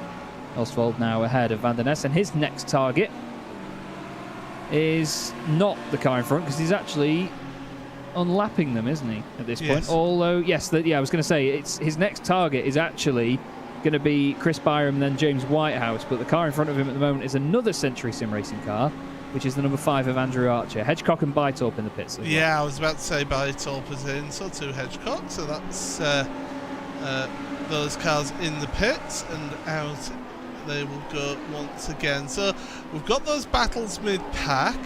We've got, I mean, this is still a queue of 32nd down to 37th. Morgan Butler's at the back of this as there goes Kenneth down the inside. So that's a nice easy move on Andrew Archer. Morgan Butler, we know, has got pace in the Audi's. Decided not to take a fast repair if he had one remaining. He might not have had one remaining, you know. Yeah, very true. Oscar Copa's in the pits. Been told that Ross McFarlane's been in the wall as well, actually, you know, in the Audi. Seems like he retired very recently, because lap 22 is when he pitted. So, literally, what, a lap or two ago it would have been? So, Ross has had his pit stop and then, unfortunately, put it in the wall, which is a real shame, because Ross, I mean, hands down, you could say, to bring that. He's a championship contender. That is definitely worth saying. Let's move it forward a lap. So this is lap 22 now. So sorry everybody, I'm just having to try and get that for you. So this is Ross McFarlane, Pure Sims Esports driver. He's retired. He is out of the session. 3M in the chat said it was a last corner shunt, apparently. Oh, right. Okay. So we've got a while to wait. Well, well, we're going to stick with this now because we've dedicated, we've committed to it. I can tell you, Daniel Crossley's had a 26.5 second pit stop down in 22nd place for the Ford driver. So we've got less and less drivers who are on a who have not yet to pit. So Josh Thompson, Mark Fletcher, Jesse Jones, Alex Neller, David Baker, Pete Harrod, Jake Blackhall, Ethan Bass, Ben Gregory and Chris van der Ness have all yet to visit the pit lane. So I thought we'd get that out of the way whilst we try and get to this. We're getting there. We'll eventually get there. We've got plenty of time left in the race, which is good. It's 46 minutes remaining, to be precise. So we're into the second half of the race. It's worth pointing that out. And you know, these drivers, there's still drivers who have yet to pit. Now that's going to be interesting how that works out for the final pit stop of the race, because those drivers, in fact, Matt Fletcher and Jesse Jones head onto pit road for their first pit stop. Now, I've just noticed Avdoka and Sutton have both jumped past Jake Blackhall now as well, stablemate, so they're still making their way up the order. Now, we're just about to see what happens to Ross. It looks like he's picked up damage, you know, in that latter part of the lap, because the car is suddenly very damaged on the right. I'm wondering whether something's going to happen on the brakes here. Touch the grass? Yeah, we've all done it. Oh, no, it's fine. Oh, that grass, yeah. Oh, that's such a painful one to have, because it's the tiniest touch on the grass, but that's the margins that these guys deal with here, isn't it, Paul? You touch the tiniest bit of grass, you upset this car the slightest bit. The way these guys have them set up to be so pointy, any little momentum change, any little bounce or different surface, you do just end up having an accident out of it, unfortunately. So here we go then. Jesse Jones has had pit stop and is out ahead of Mark Fletcher, so jumped Fletcher in the pits, who actually had a longer pit stop, 22.1 seconds. Is that a case of trying to brim it and then just go for a splash and dash at the end? It'd be an interesting strategy, yeah, because it's, what, 5 seconds more than Jesse Jones' pit stop, so I'm intrigued to see the differences they make, because I know from previous seasons, you know, some of the drivers don't work out the fuel exactly. They'll just brim it and just push it until they run out of fuel. But then other drivers, you know, some of the more professional drivers in the field, they know exactly how many litres they need. They know how to save a couple of seconds in a pit stop. They really do perfect these sort of things. We saw it last season as well in the endurance rounds that we had. Some of them are just in their element, and speaking of one of them, here he is, Josh Thompson. He currently has a 23-second lead over Alex Neller as he came in the pits. So you've got to think that he's going to have a bit of an easy ride of this, but Where's he going to be in traffic? Is he going to be around anybody when he comes out? Well, here he comes into his pit stall now. No tyres will be taken, I don't imagine, as others as well. Nella and Baker come onto pit road. Pete Harrod is coming in as well. So the question is now, Foggy, is he going to take the lead? The answer is yes. And Ash Sutton's gone through as well, just behind him. So that's a very interesting one. How long is Josh going to be in the pits for? 25, 27? You can see the time on the left-hand side. 4:30 seconds. 30.2. Now, the gap that you can see, obviously, with Foggy and Sutton that have gone past. Foggy had an 11-second pit stop. Ash had an 8.7-second pit stop. So you've got to think at what the balance is going to be like later on in the race. But that's that's not just a small change around there, Paul. That's a big one, isn't it? Certainly is. So things are settling themselves out. So everybody's making their pit stop now, their first pit stop. Remember, though, they have to make 2 pit stops, 2 mandatory pit stops as per the regulations of this series. And I feel that these drivers who have been able to get this to over the hour, and it's a fuel limited car, don't forget, it's fuel limited is this race. I'm trying to find 75% for the BMW. I don't know what it is for the other cars. But it means that these drivers, with those 2 pace laps, they've been able to, 2 pace laps, 2 safety car periods, should I say, they've been able to save a lot of fuel, get themselves over halfway into the final 42 minutes, then make their pit stop. If you brim it here, if you're clever about things and you're able to save fuel, you might be able to literally just be able to come into your pit stall, stop, and then go again. Not even take any fuel in that. Yeah, that's very true. You could just crack on with it. It only says that there's 2 mandatory pit stops. It doesn't say that you... I don't believe that the regulations state that you have to have fuel or tyres serviced. Yeah, it's very true. I think we had... I can't remember what the situation was. Again, at Watkins Glen in a previous season, we had some sort of situation go on with somebody doing a pit stop very late on. I was just about to bring this up because Michael Blake just lost a position on that previous lap to Pete Harrod. He lost like 7 seconds to Pete, so I think Michael had something go on. He is your second place down at the moment. Paul Webster in the 88, 10th overall, leading that category. But look at this, the big BMW, a bit of a sitting duck here for Oscar Coper to go through. Michael Evdoka wants to follow him as well. He's on the right-hand side of Michael Blake. Michael just gets out of it. Well, Blake gets out of it. Evdoka goes through. Both of them called Michael, obviously. Oh, that looked very close, didn't it? There, the Audi just chomping away. On Blake's descent to pit. I don't blame him. That would have scared the life out of anybody there. But yeah, I think maybe he just needs to concede now, and it seems like that stint has run its course for him. Yeah, so things are all mixed up here, and I like this. It gets us thinking in the commentary box. Rather than just saying, oh, well, they're going to go until their end of the fuel, make the pit stop, then go as long as they can again, and have a splash and dash at the end. We've got a real mix of strategies here. I mean, I'm looking at the stint length. Nicole Foggy and Ash Sutton at the front of your field, they've got 19 laps in this after their first pit stop. Josh Thompson is just on the end of his... he's starting his second lap of his stint. You've got a real mix and match. Thomas Dadswell, 21 laps. Adam Watson, 10 laps. Chris Wood has actually made 2 pit stops. He's just made a second pit stop as Wood. You've got others as well. Morgan Butler, 13 laps on the stint.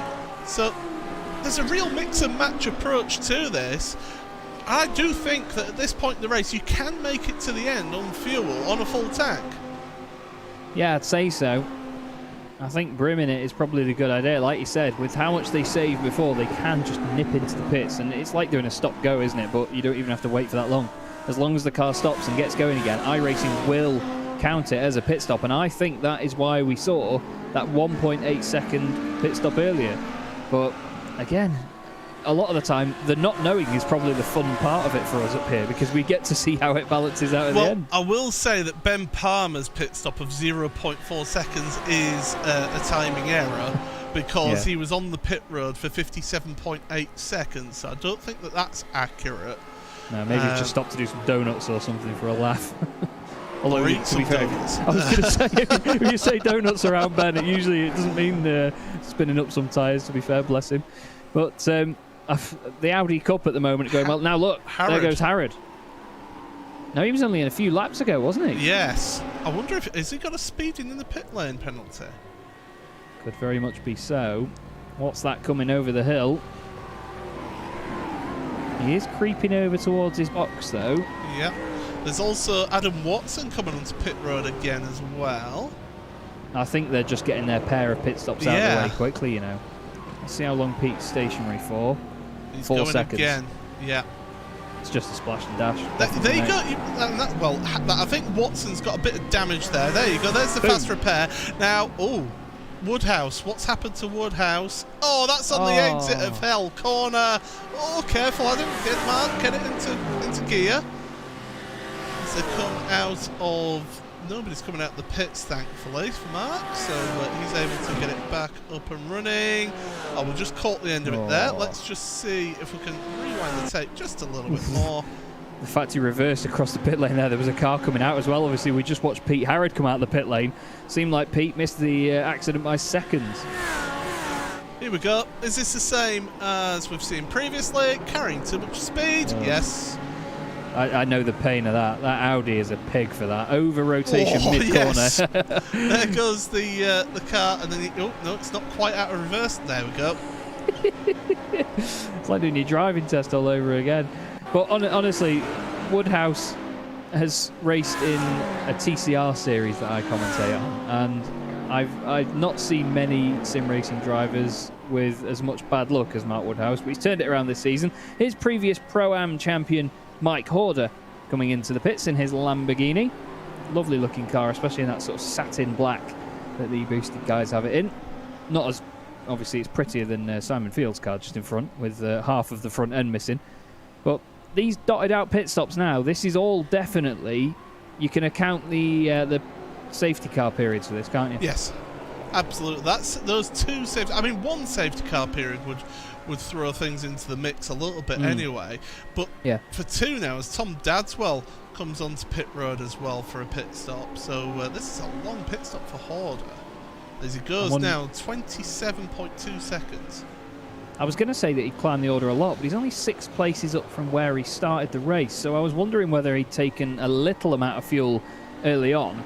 Possibly. To take a lot later on in the race, but he's only gained, like I say, 6 spots from where he started, so not even that much of a gain, really. I mean, when we're looking at those sort of figures, you've got Stephen McCaffrey, who's gained 33 places. Ben Palmer has gained 42 to be up in 6th place, because don't forget, he was what, down 48th, wasn't he? Yeah. Earlier on, right down the bottom of the pile. Jason Hodgson's gained 24, Lee Berridge 25, Ben Gregory going well as well, 27 places gained, and veteran John Roberts 24. So there have been, I mean, they may have been under the radar somewhat because of how much the field changes around in a race like this, but there have been some fantastic drives through the field tonight.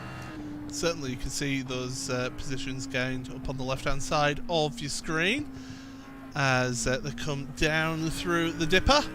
Michael Evdoka following Oscar Copa. Now these are your leading 2 cars who have made 2 pit stops. So it's worth keeping these 2 in mind here. They've made both their pit stops. They're done now for the race. I was going to mention earlier when we saw Adam Hetter-Watson's pit stop, before I got rudely interrupted by my teammate Mark Woodhouse, that this series, for those of you who've never seen this series before, welcome. I hope you're enjoying it so far. Hi. We've got 3 classes of drivers here. So we've got Pro, which is your green numbers on the left-hand side there with their numbers. You've got the yellow numbers, which is Pro-Am, and then you've got Am drivers, which is the sort of reddy browny sort of colour. Those are the 3 classes. With pit stops, in this endurance event, you do get a fast repair. So if you do end up in an incident like we saw on lap 1, like we saw on lap 5 or 6. Yeah, 5 I think. If you get involved in incidents, you can get yourself a fast repair and keep yourself competitive in the series. It's one of the things that we like about this series, because it keeps people involved, it keeps people in the race. I mean, we've got drivers, Sammy Beitorp are a lap down in the race, and yet they're still racing. They're still out there competing, because at the end of the day, there's championship points to be scored here. And that commitment is just another wonderful example of how great this series is. You know, these guys, they love to take part in this no matter what, and they have to think about the championship. As we see Stephen McCaffrey, who had gained a bucket load of positions before now, as he sits there in the pit lane, it's now 24, 22 places. It's going to be 21 any second as Lars van Rijn goes past. But still, it's been a good drive from the Mercedes driver at the moment. There's only, I believe, 2 or 3 of them out in the order. I think it's just the 2. It's Stephen McCaffrey and his teammates. After you. Such a gentlemanly agreement there between him and Brian Loynes. But yeah, like I say, 2 Mercedes in the field, Sammy Beitorp and the man we're looking at now, Stephen McCaffrey, and they're only 2 places apart on track as well. But to be fair, in a long race, you know, we're still over half an hour from the end. We're barely even 3/4 of a feature race length away from the end here. So he doesn't need to worry about that now. He can just try and reel Brian Loynes back in when it comes to pace. He knows that slipstream's going to help him. He may be confident over the mountain, which I don't know how he can be in that Mercedes after driving it there last week. But it's just one of those things in these races. You have to chip away and chip away, and that's what I was getting at with the championship as well. Even if you're down in 40th position, you're still, on average, sort of 15, 20 places away from the very bottom of the field. So you just have to keep going, don't you? Paul Webster on pit road here, the privateer, getting his pit stop. He was your top amateur driver. This is his second pit stop now. We've got a plethora of cars on pit road. Oh, in fact, I'm just going to jump. Daniel Crossley in the Ford. Oh, dearie me. He's had a nightmare. He's not had it quite as bad as Ross did a little bit earlier on. I was going to say, if you can spin a car out of Murray's and not hit a wall, you've actually probably done more of a good job than a bad job, considering the spin and everything. Let's have a look. Yeah, that tiny bit of grass. Oh, he does hit the wall. Yeah. Never mind, Daniel. 4 out of 10. Oh! But then... Watch your rejoin there, mate. Oh, my goodness me. That would have been Mike Horder in the Lamborghini, number 42, who I imagine would have had a few choice words to say about seeing a Ford GT miraculously turn up out of the 1970s in the middle of the road in front of you. But that would have been a right moment, that, I think. Paul Smith and Chaz Draycott available to judge your rejoins onto track throughout the season, as both your race leaders then, Nicole Foggy and Ash Sutton, onto pit road for their second pit stop. So this is crucial now. Josh Thompson was 14 seconds behind them. It's Foggy now on pits, getting his pit stop done. Thompson goes past, so he's now your race leader again. The question is, when does Thompson make his pit stop, and how long are the pit stops for these two, because they pitted quite relatively early on in this race. Yeah, 8 seconds and 11 seconds were the 2 stops for them. They're 22 and 22 seconds each now, so great flying formation from the Pure Sims OBP cars there in the pit lane. Foggy comes out in front of Ash Sutton as they went in. They are now in 4th and 5th, respectively, just ahead of Alex Neller and Dave Baker, who will want to obviously gain one more position in this race to finish in his very strangely mystical 6th position. For anyone that doesn't know David Baker, he has an unbelievable knack for always being 6th. Genuinely, if he wasn't number 66, he would be number 6 this season, of course. But yeah, there's a very strange theme of that happening. It's phenomenal. It is incredible. It is. I really don't understand how he does it. But Foggy, Sutton back out then. So they're both now going to be pushing on. They are about, just looking at the times, I'm waiting for, in fact, I don't need to look at the times. I'll just do this and look at the gap. No, I can't, because the timing tower's a little bit bugged out there, so we can't give you the exact gap to the race leader. You're looking at about 26 seconds, 27 seconds potentially to Josh Thompson. He's just, I mean, we said last season, didn't we, when the 3 Williams esports drivers, Alex Arana, Moreno Sarica and Josh Thompson, they all just came together and worked as a fantastic unit in these endurance races. No disrespect to the other two, but it looks like Josh is perfectly fine on his own in these things as well. He can just handle the situation. But that's the thing, that's what these boys thrive on. And these Pure Sims drivers, there may be an absolute thwack of them. That's not really the best plural, as Josh is back in the pits. There may be a lot of these Pure Sims guys, and a lot of them have been doing a number of endurance races recently. They've been taking part in SCO as well, in the Audi R8 and in the Dallara P217. But Williams, as we know, one of the very finest racing teams on iRacing. And Josh there showing you just how well the pit physics work in iRacing. You can drive through one another, which is a very useful thing to have. Means we can keep our grids big. And look at that, splash and dash indeed. 7.9 seconds for Josh. Look in the background of the shot there. Ooh, behind Nella. Now that's crucial. Behind Nella, if he'd have been behind Sutton, I think he would have been happier. Would Josh? But behind Nella is a tricky one because Nella has yet to pit, but I think that Josh had to do that pit stop at that point. There you see his pit stop time, 7.9 seconds. He had to do it at that point, but to react to what Sutton and Foggy were doing. Yeah, definitely. He just needed to make sure that he was on a level strategy. That's the thing in these races. You don't always know what the other drivers are doing. It's not as accessible for that sort of data like it is in real-world motorsport, where you can visually see on the cars, you know, he's got pretty shattered tyres, or, you know, other teams will release information like that as Josh kisses the wall through McPhillamy Park. Good grief. How is that car still in one piece? That was quite a hefty bump. Yeah, I really don't know how, but it doesn't look too damaged. Maybe a bit of sort of visual damage on the front right. Let's have a look again. You'll see now, you see those vents on the front right of the car, everybody. You'll see those get crumpled up in just a moment because it seemingly bounced, didn't it? Hang on, let's listen. Yes, it does. Oh. It looked smaller there than it did from the external shot, though, didn't it? Certainly here did. You go. Nella, he's going to get straight by him down the Conrad in towards the chase. Alex knows not to fight it too hard at this point. He is going to get some very good championship points if he stays where he is and manages to just run his race in his own strategy. I wouldn't be surprised to see Nella come in, although no, not yet.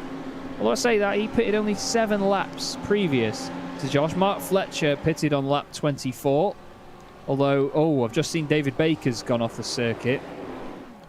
It's pit entry, David. He's done a Coulthard. Oh, well, if that's the case, hang on a second. Let's get the replay. Let's go. Oh, no. It'd be a good idea if I actually went to a replay there. Here we go. Replay. David Baker. And I'm going to do best job now. Hits the brakes. Runs wide through the gravel. And... Oh! Into the barrier. He's not out of the race, though, but that's... sorry, David, I had to do that. It's my best Murray Walker impression there. Rip headphone users. Oh, such a shame, though. Such a shame, isn't it? I mean, we know how good David is, but that just shows you it happens to the very best. It is a very difficult pit entrance here, and when you're trying to save every 10th of a second, it's moments like that that really matter. Oh dear, David. Sorry. He's not going to forgive me for that. I'm going to get a message now from David. He's a very nice guy. I really like David, but... good grief. This is a tight battle now. Sutton has dropped back from Foggy here. Is Sutton doing a little bit of a rear guard action on Thompson? Because here comes Nella now. He's on the offensive. He's got a pit stop to ours, though. If Thompson's got somebody working with him... They'll be saying to him, look, forget about it. He's not pitted, and here comes Thompson back at Alex Nella then down the Conrad straight. Whoever says that Ferrari doesn't have any pace is a liar and a fool, in my opinion, because, that Ferrari beat the Lamborghini down the straight, no problem at all. Oscar Koper and Michael Evdoka are battling. Meanwhile, Mark Fletcher, your current race leader, onto pit road here.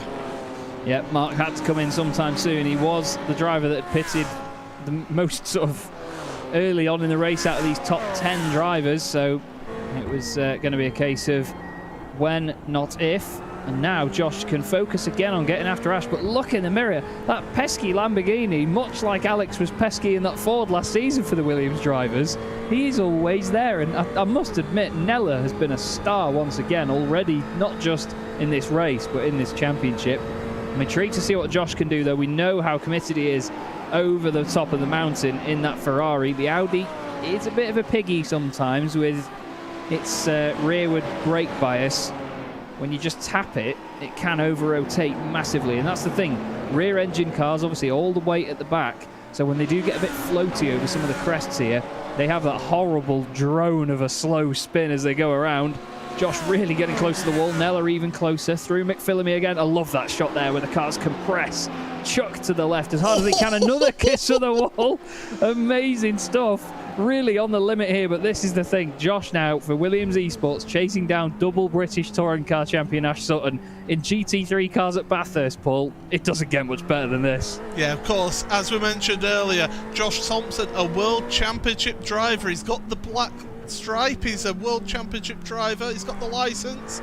And he's giving it absolutely everything. Now he's got the slipstream here on Sutton. Sutton got a good exit out of Forest Elbow. They're coming along the Conrod Straight now, and Thompson, he's just moving about. He knows he's not close enough to make the move here, but he is giving Sutton something to think about. But Sutton has dropped back 3.3 seconds from your race leader Nicole Foggy. I do think that Sutton is doing a rearguard action here. Yeah, what some people would call a Nico Rosberg.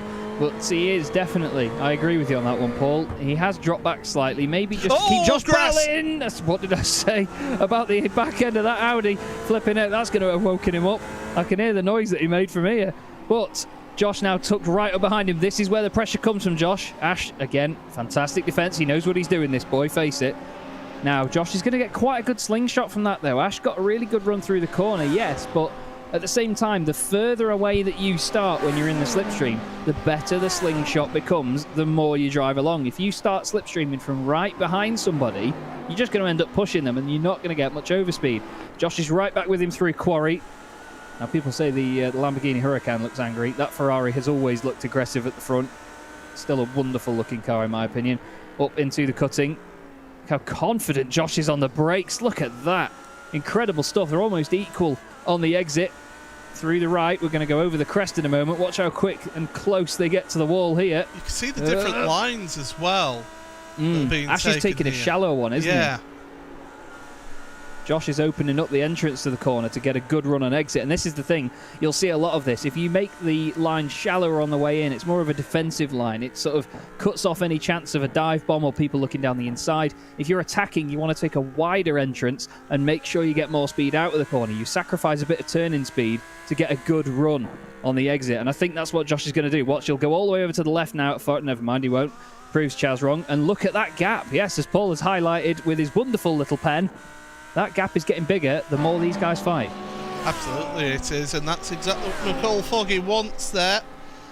Down the Conrod Straight. And now Thompson got the slipstream, got the draft. Can he do anything with it? Into the chase. Sutton goes very defensive there. Thompson's trying to go around the outside. They're going to leave each other room. There's a squeeze there from Sutton on the apex. Thompson gives a squeeze back. They're giving each other no space at all, but they're both on the run. And a hip check from Sutton there. He came across Thompson there. Yeah. That wasn't needed. I'm sorry, but that was not needed at all. No, it was very, very close through the chicane, and yeah, you say they left each other room. There was a gnat's inner thigh between there. Ash did run a little bit wide. The contact dragged him towards Josh's car. Again, Josh maybe could have turned harder to the right. Ash comes over to the right again, but look at this. Josh is going to be pretty much... He's almost on the line. It's the wheel-to-wheel touch, isn't it, that just chucks him out sideways. They did get unfortunate with that, but... In all fairness, when you're racing that closely, there needs to be a little bit more than a wing mirror's width in those moments. Yeah, I'm sorry, but I'm going to call that. It's Sutton's trying to open up the corner, the entry to the corner, but he's got to leave the space there. And this is where the sim racing element comes into it. In real life, that was a car's width, and that's all you would have to do, and that's fine. But this isn't real life. This is fantasy. Born in no,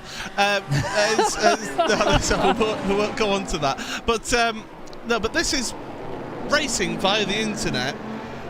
You've got to give that moments. Yeah, there is, and people will say this. There is lag. There's a slight bit of lag there, and if you're side by side like that, you need to give just like a car and a tenth width there.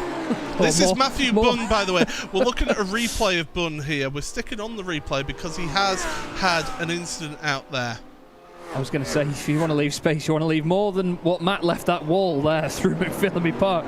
That was incredibly close. Oh, a bit of understeer. It looks like the car's not behaving, and, well, it certainly isn't there through the dipper. Good avoidance by the altitude car behind there, I believe it was.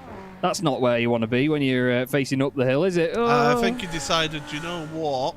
It's time to park it. No, he did. He did carry on. Fair play, he's dropped all the way down to 39th here. Yeah, real shame that for Matt there, but wow. That was, he got away lucky with that, in all fairness. The car didn't look like it was behaving anyway, though. But I agree, Paul. I mean, you know, sim racing, these cars are more sensitive to contact than your real-life racing cars will be. You know, if that was real-life GT3 cars, they would have banged against each other, wobbled around a bit, and both made the corner. And I hate to admit it, but I think in certain other sims, based on different physics, they might have still made the corner together. But at the same time, they haven't in this scenario, and that's what we've got to focus on now, unfortunately. Matt Turnbull has not made that turn, unfortunately, that time round. That's very damaged. Oh, that's Ethan Bass that he's had contact with. Oh, heck. It's a lovely pirouette drifting show together, boys, but it's not going to do anything for lap times, is it? Let's have a look at this, see what happened. We'll go from our aerial shot brought to you by ATV. Oh, there's an Audi off. Oh, my goodness. Well, I think the Audi decided, do you know what, let's get out of this. But in all fairness, you know, Ethan slowed down for it, and for the second time tonight, Turnbull didn't. But you could argue that the Audi disappeared by the time that Ethan had got on the brakes. You're reacting to what you see in front of you, and your Bass, you're reacting to a car that's potentially coming right across your line there. Yeah, definitely. Look how close Turnbull gets to the grass there. I love that. I love how close these guys get to the grass. Oh, that's Lars van Rijn off the circuit, isn't it? I didn't. Looks like Lars had an issue on the inside of the Forest elbow there. Very strange. Maybe a bit of contact leading up to that for him to come back on. But either way, we move, as my brother says. Now, Nella still in third place here, chasing down these two Pure Sims cars ahead. And I have to say it again. I mean, people think that me and Alex Nella are going to get married after this, but he's been amazing. I mean, he was quick last season, but he was in Pro-Am. He has a pit stop, don't forget. He does, yes. So you may think it's running light on fuel, maybe. But to be fair, with 15 minutes left, a lot of these cars will be running light on fuel now, won't they? Yeah, absolutely. The thing is, so he also has a pit stop. I'm just looking down. Lee Berridge's as a pit stop. And that's it. They're the only two drivers who are yet to give us a second pit stop in this race here. So the question is, when do they make the move? As David Baker, he's outbraked himself on Ben Palmer there. Oh, to be fair, I think every time you come to a corner with Ben Palmer behind you, you're going to outbrake yourself. Ben is he is a demon on the brakes. I said it last time out into Lagos. He just knows exactly how to manage a car on the brakes, does Ben. Unless he's going to take you out for a laugh like he has done many times with me when we used to race in CQR together. But yeah, he's put pressure on David there clearly and made it through. This is Jason Hodgson in 25th, the number 73 Altitude Esports Lamborghini. I believe it was him that just avoided Matthew Bunn earlier on. Now he is chasing down Jason Rowe, and you're not going to miss that BMW at all. But look at the run Jason got out of there. And again, it comes down to contrasting lines around here, doesn't it, Paul? Contrasting lines, contrasting styles of driving as well. Contrasting how the two different cars handle the downhill slalom course, like you have there. As Sutton stopped. Oh. Something's happened to Sutton here. He's been around. And look who's caught up to him here. Oh, no. Dear. This is going to be ding-ding round 2 if we're not careful. because Sutton has got damage. So Nella's behind. Now, has Sutton just lost this himself, or has Nella got involved? I think this might be Sutton all his own. Yeah, he's clipped that curb. Around he goes. And amazingly, it's just going to be that touch there that gives him a slight bit of damage. Yeah, that tiny little kiss from Nella, but in all fairness, good avoidance and good awareness from the two cars behind. I think the other one was John Roberts, maybe, in the other Lamborghini. But now, yeah, Thompson back on the tail of Ash Sutton, and we're wondering whether, like Paul said, we are going to get round 2. There's Ethan Bass going slowly. Flashing the lights doesn't help you at that sort of speed, mate. But there's now, a car spinning. Oh, that is the Lambo. Is that John Roberts? I believe so. Yes, it was. What's that coming over the hill? Is it a boosted? It is.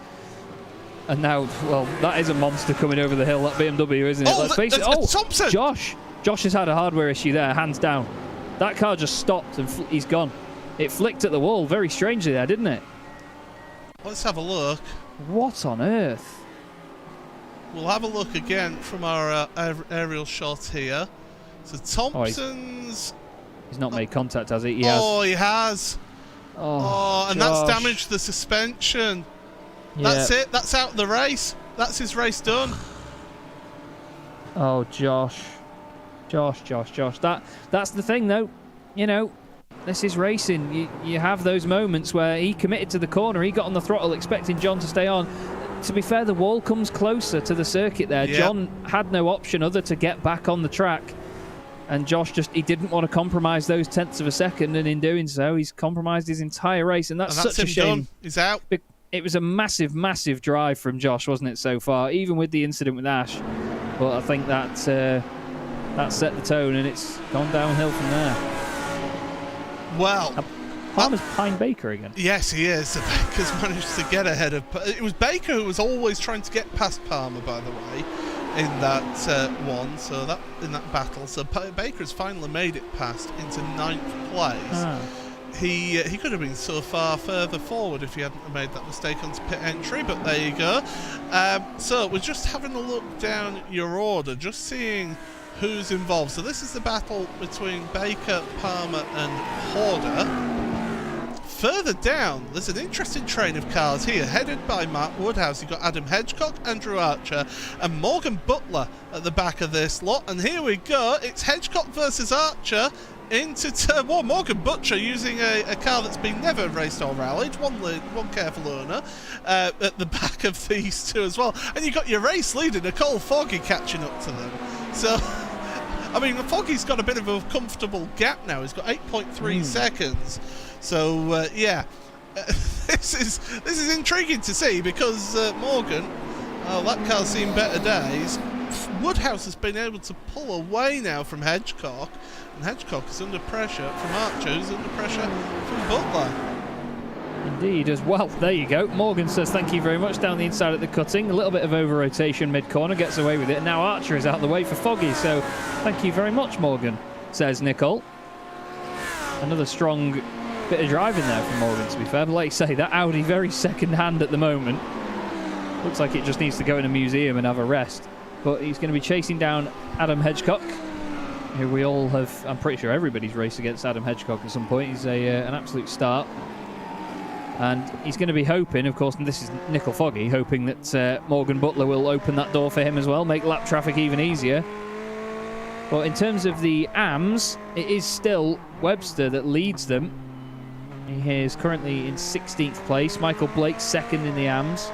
Jason Rowe is third. Morgan Butler is actually fifth in the AMs now. Hedgecock and Woodhouse ahead of Morgan are both in the Pro-Am category. Yeah, so you mentioned the AMs there. The Pro-Ams of Horder in 11th, Blackhall and Nicholson in 13th, 14th.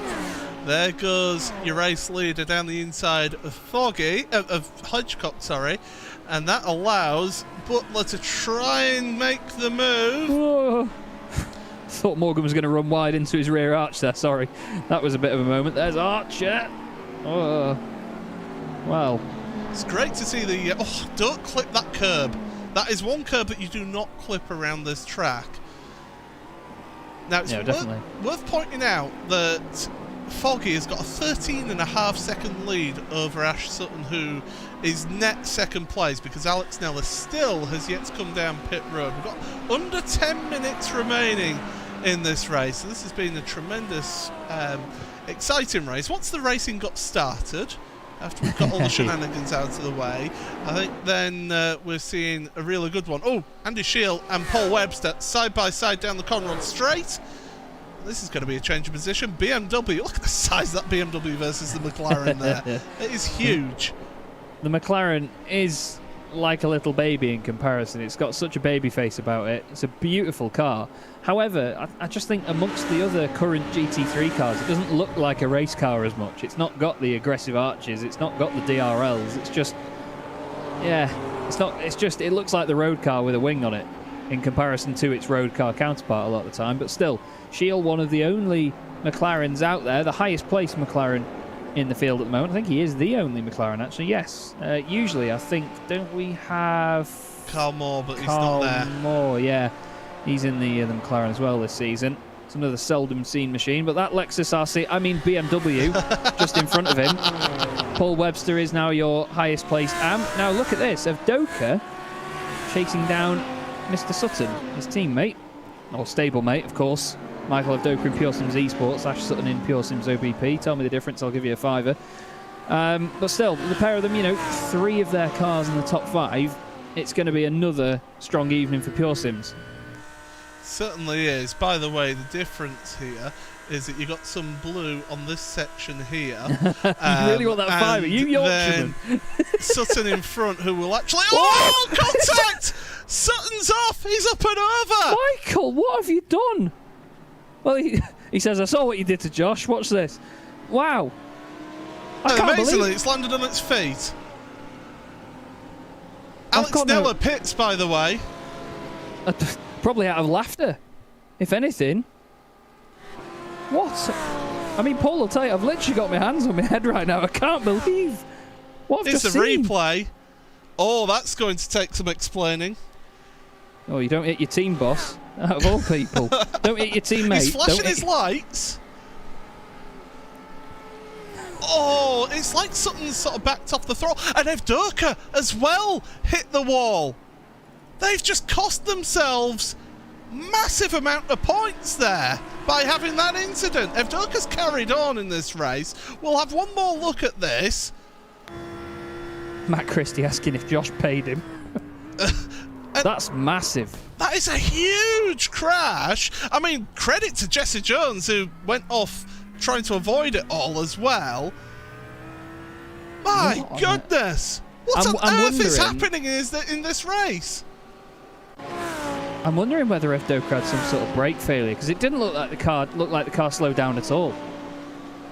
To be honest, I think that Sutton was trying to back off, let Avdoka through, because he had damage from the instant where he spun it through here, did Sutton. He got that little bit of damage. Yeah. And I think that he was just trying to back off the throttle into the braking zone, let Avdoka go past, and it was just a miscommunication. And all of a sudden, they're, both of them in the wall. Avdoka is carrying on, but he's going to be coming under pressure. Fletcher's 3.9 seconds back. 5.5 minutes. We need to see what this lap time is going to be from Avdoka compared to Fletcher to see whether Fletcher could get... No, he's blown his engine. That answers that question. Now that is how you turn a race on its head. Don't let it come back on, Michael. He's better than that. He knows not to let it come back on. Yeah, he'll he's sort that out. Wow. That, I mean, for a good minute there, I had my hands on my head. I've never seen... I mean, I've seen teammates hit teammates. I've seen teammates hit team bosses. I've never seen one that dramatic. That had to have been... It was either a massive miscommunication or some sort of issue with a brake pedal or something. The speed difference was massive. But, yeah, like you say, Paul, I think Ash maybe wanted to let him through, and he would have told him that. But I think Michael was maybe expecting him to hold the racing line and then Avdoka go down the inside, maybe. But, wow. That's incredible. Well, one thing, and I can't believe that I've missed this, we've not spoken about him all race, apart from when we've mentioned the grid. Chris Wood for Team Mad is in 6th place right now. He's been on a silent charge here, and incredibly, he finds himself in that 6th place. Mega drive at the moment, not Sega. He's got Dave Baker not too far behind though, and obviously Dave wants his legendary 6th position. But yeah, great stuff from Chris at the minute. Ben Palmer in 8th, just behind these pair, has gained 40 places. Mentioned Ben's rise up the order earlier on. There has been some amazing stuff going on, and I mean, we know how difficult it is to gain places around here, and especially when you've got to try and keep the pace up that is the level of competition in this series. But smashing stuff from Chris as things stand. Your leading Pro-Am is actually Mike Horder in 9th place. Jake Blackall 2nd in that class. He's 11th overall. Ross Nicholson on for a Pro-Am podium. It's actually a miracle that Ross has had some good luck for once, touch wood. Because he has such bad luck. And Michael Blake leads your... No, he doesn't. No, he doesn't. Paul Webster leads your amateurs. Here he is. He's done a fantastic job as Paul, working his way through. We've seen him making some moves. And that I do like that BMW paint. I will say that is a good-looking paint on that car. Not to get that mixed up, I'd say I like that paint. I never want to say I like the car. I can't do it. It's 3 BMWs. Jason Rose 3rd in AM. Yeah. The top 3 in the AM class are all Beamers, so it's a mega job. To be fair, but look at this queue of cars. You got Webster, who's only just ahead of Ross Nicholson, who's only just ahead of Andy Shield. Yes, this could still all go on its head between these lot. 2 3/4 minutes left to go. And Magic Sakovic in the chat saying smashing stuff from Chris if there's a jinx. Yeah, you've got a point, Magic. You know what we're like here in the commentary box. But through goes Webster on the Ferrari, of course, just putting a lap on him. That was Jim Whitehouse. He is currently 33rd. And now he's going to just pray that he holds up some of the guys behind a little bit. But I do agree, it looks good. We've got 2 minutes left, so I'm going to quickly go through this list. Cars retired from this race: Seb Hawkins, Lewis Archer, Jonathan Foote, Simon Underhill, Ross McFarlane, Chris Byram, Sammy Bytorp, Matthew Doyle is parked in the pits, not going anywhere. Simon Neller, there's a big slide then behind for Nicholson, and that was a position lost for Nicholson by Andy Shield. Simon Neller, he's in the pits, not moving anywhere. Adam Watson, Lars Van Rijn, Brian Lyons, Josh Thompson, Matt Bunn, all out of this race. Massive, massive list, to be fair. That's bigger than the grid in some entire championships, in all honesty, but it is an attritional one. It always has been and it always will be.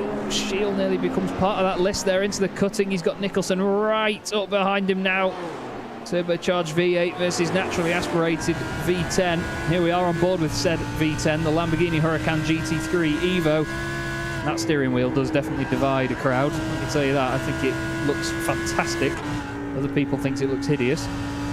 Either way, it doesn't matter because Ross Nicholson's the only one that's touching it at the moment, and he's trying to go after the flamethrower of a McLaren MP4-12C GT3 TDI, whatever else, as they go back down the hill. But it's just such an interesting chase around here. I mean, I always think, I'd rather not go to Bathurst, but then when you just drive a few laps of it, it's so much fun in these cars. And when you're racing and you can see who you're after, it's mega. And these two can certainly see who they're after, can't they? Jason Hodgson and Jason Rowe battling it out. That's for your AM podium.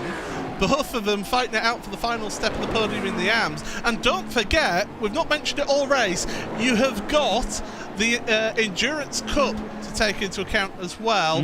Yes. So this will be the final lap, by the way, because Foggy up on the top of the mountain, he's not going to get to the end of the lap by 18 seconds time. So this will be the final lap of the race. So those positions are crucial as part of the Endurance Cup here.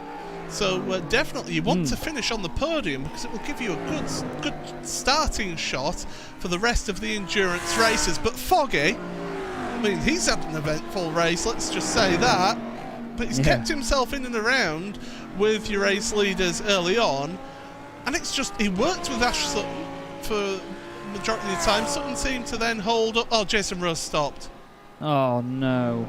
That's at Forest Elbow. Oh, is there a Lamborghini-shaped hole in the diffuser? Doesn't look like it, but will go forward. Sutton did seem to hold up Josh Thompson, which allowed Foggy to break away, and as soon as Foggy was able to break away, he has been untouchable at the front of your field. He's got an 18.7 second lead over Oscar Copa in second place, but we're coming into the final corner. Murray's for the final time, and Nicole Foggy crosses the line to win for Pure Sims OBP.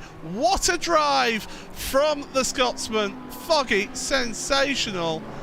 Copa, second place, and he's got his teammate not that far behind in third. So RSR Esports by G Performance, a great double podium for them across the line as well. How is our Pro-Am leader Mike Horder? He's coming into the chase right now, and this is what you want to see. Down into Murray's for the final time, and he's going to win the Pro-Am category here in this championship today. 9th place overall. Tremendous stuff from him. And Paul Webster into the chase now in the BMW. He's your leading amateur driver. It's been a race of attrition, and that car looks pretty much spotless here. Through the final corner will go Paul, the privateer. He's done it all on his own, and he will take victory in the AM category here today.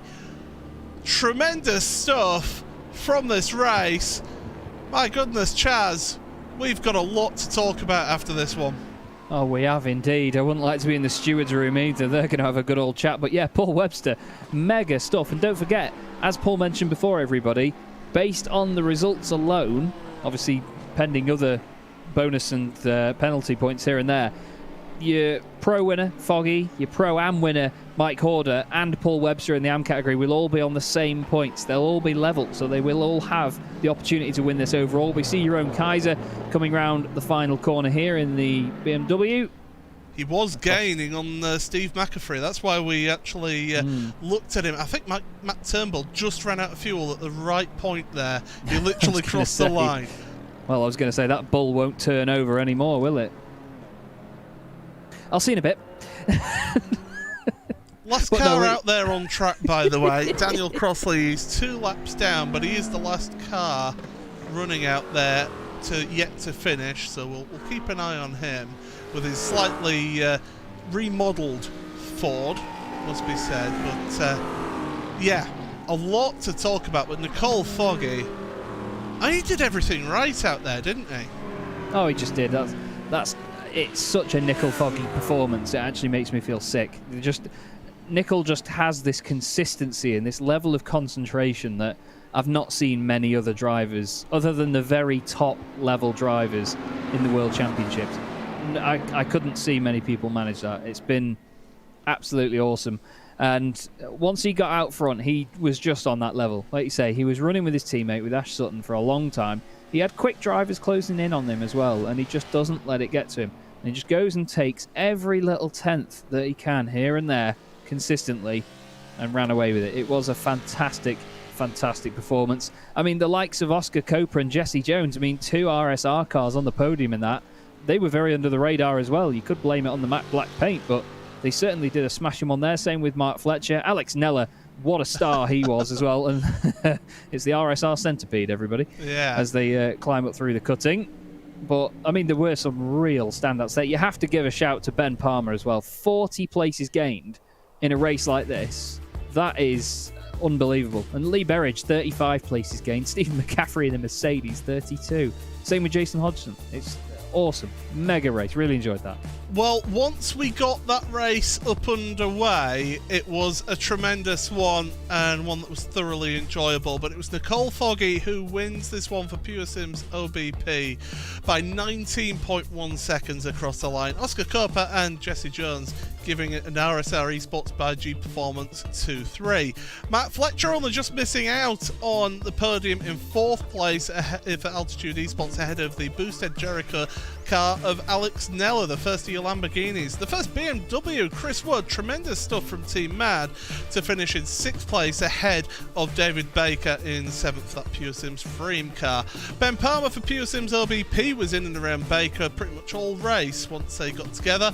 He finished in 8th place ahead of Mike Horder, your top AM driver, in 9th place for Boosted Motorsport. Pete Harrod rounds out your top 10. Then Jake Blackhall, your second placed Pro-Am in 11th for the Pure Sims by Craig Setup Shop car. Paul Webster, tremendous drive from him in the BMW to finish 12th and in your leading amateur driver in that position. Brilliant stuff in the BMW. Andy Shield, 13th, again another privateer, and the top McLaren, in fact the only McLaren in the race, in 13th. Ross Nicholson, 14th ahead of Thomas Dadswell in 15th. Michael Blake for Immortal, the second placed AM driver ahead of Lee Berridge in this boosted SimSport car. Pure Sims Frame, Matthew Turnbull only just made it across the line after running out of fuel. Got involved in a couple of incidents in the race as well, did Matthew. He finishes in 18th. Stephen McAfee almost made it to another position at the end into 19th for him, and Jeroen Kaiser for Team Mad rounding out your top 20. Jason Hodgson then, the next of your amateur drivers, 1 lap down for Altitude Esports Blue ahead of Mark Woodhouse in the Team Mad Audi. Morgan Butler for Pure Sim by CSS ahead of Andy Archer, the Century Sim Racing driver. Evo SR, Tom Stevens in 25th ahead of Jason Rowe, who had an incident at the last corner, the Forest Elbow should I say, on the last lap in that Immortal car. Ethan Bass, Texas Freestyle Motorsports, involved in an incident towards the end there, which cost him time and places. Liam Atkins, 28th ahead of Ben Gregory, and John Roberts in 30th place. 31st for Adam Hedgecock ahead of Kenneth Ostwald, who unfortunately got involved in a little bit of shenanigans, and he ends up in 32nd for RSR Esports by G Performance. James Whitehouse, Century Sim Racing in the Ferrari in 33rd ahead of Chris van der Ness. And then 3 laps down, Michael Evdoka after contact with his team boss down at the chase. Daniel Crossley in the Ford, 3 laps down as well, did make it across the line. Asher Sutton out of the race after that contact with Michael Evdoka. Matthew Bunn, 38th ahead of Stuart Nudden and Josh Thompson, who we saw have those couple of incidents. Simon Field, 7 laps down in 41st ahead of Brian Lyons. Adam Watson, who we saw taking flight of just above Skyline, in 43rd. Laz Van Rijn, 44th. Simon Nella, Matthew Doyle, 14 and 16 laps down respectively. Sammy Bytorp and Chris Byron, 17 laps down. Ross McFarlane, who had an incident at the last corner of the track, he finishes 25 laps down in 49th place. Simon Underhill in 50th place. And then the final 3 drivers: Paceworks Esports by Priory, Jonathan Foote, Lewis Archer from Cudery Motorsports, and Sebastian Hawkins from Williams Esports. Well, it was a dramatic race here in the World GT Championship. And well, let's get some interviews, and we'll start off, Chaz, with Dr. David Baker. Alex Nella. Take it away with Alex. Well, just before we do so, as Mr. Nella joins us in the box, I have a tiny bit of news. We had Jason Rowe have his incident near the end of the race where he seemed to stop at Forest Elbow. Now, he races in VR, and he said that on the last lap with 3 corners to go, his wife came in the room and turned the lights off. Oh, no. So it meant that the sensors couldn't see the headset, and the VR turned off. And then it came back on when she turned the light on. He said, don't worry, she definitely won't do it again. Anyway, someone that's going to hope they can do all that again is Alex Nella. Because Alex, I mean, I've been praising you all night, mate, to be fair. I'll send the invoice in the post. It's just been a hell of an evening for you. You must have loved every minute of that. Yeah, tell me about it. Man, what a race. That was just absolutely fantastic to take part of from start to finish. Yeah, absolutely brilliant. And how did you find the Lamborghini was over the long run here? Because obviously the majority of this championship, 20 and 40-minute races, but when you have to push the car for over double that amount of time, it becomes a bit of a different beast, doesn't it, trying to manage everything? Yes, yeah, managing the car over, 105 minutes is very different compared to running it over 20. Have to be a lot more conscious of the force that you're putting into the tyres, trying to save a little bit of fuel here and there as well. It's a completely different experience, and I think it's one that suits me. I always tend to do quite well in the Enduros. Yeah. So yeah. Well, it certainly looked that way, and I mean, we were saying how exciting you were last season in the Ford, and now you're in the Lamborghini, which on paper, it's a sort of relatively more competitive car when you look at the relative terms to other machinery. Anyway, it just everything seemed to fall into place for you. The strategy as well, running a lot longer than a lot of the other drivers around you, and you got to race with some of the guys right near the front of the order, where no offense, we wouldn't expect you to always be throughout the season, but this again is why I love these endurance races. I've said that certain drivers shine out, and it just appears that you're one of them, mate. Yeah, no, you're absolutely right. It's very sort of humbling to be racing with the likes of Pure Sims and Josh rather than just watching them disappear off into the distance. I think I'm very happy with the progress that I made over the past couple of weeks getting to learn the car, because as you say, it is a different car. The Lamborghini is a lot less forgiving than the Ford was last season. I have to be a lot more attentive all of the time. But yeah, I put the hours in, and yeah, I'm really happy with the result. Well, the hours definitely paid off, mate. It was certainly a mega result.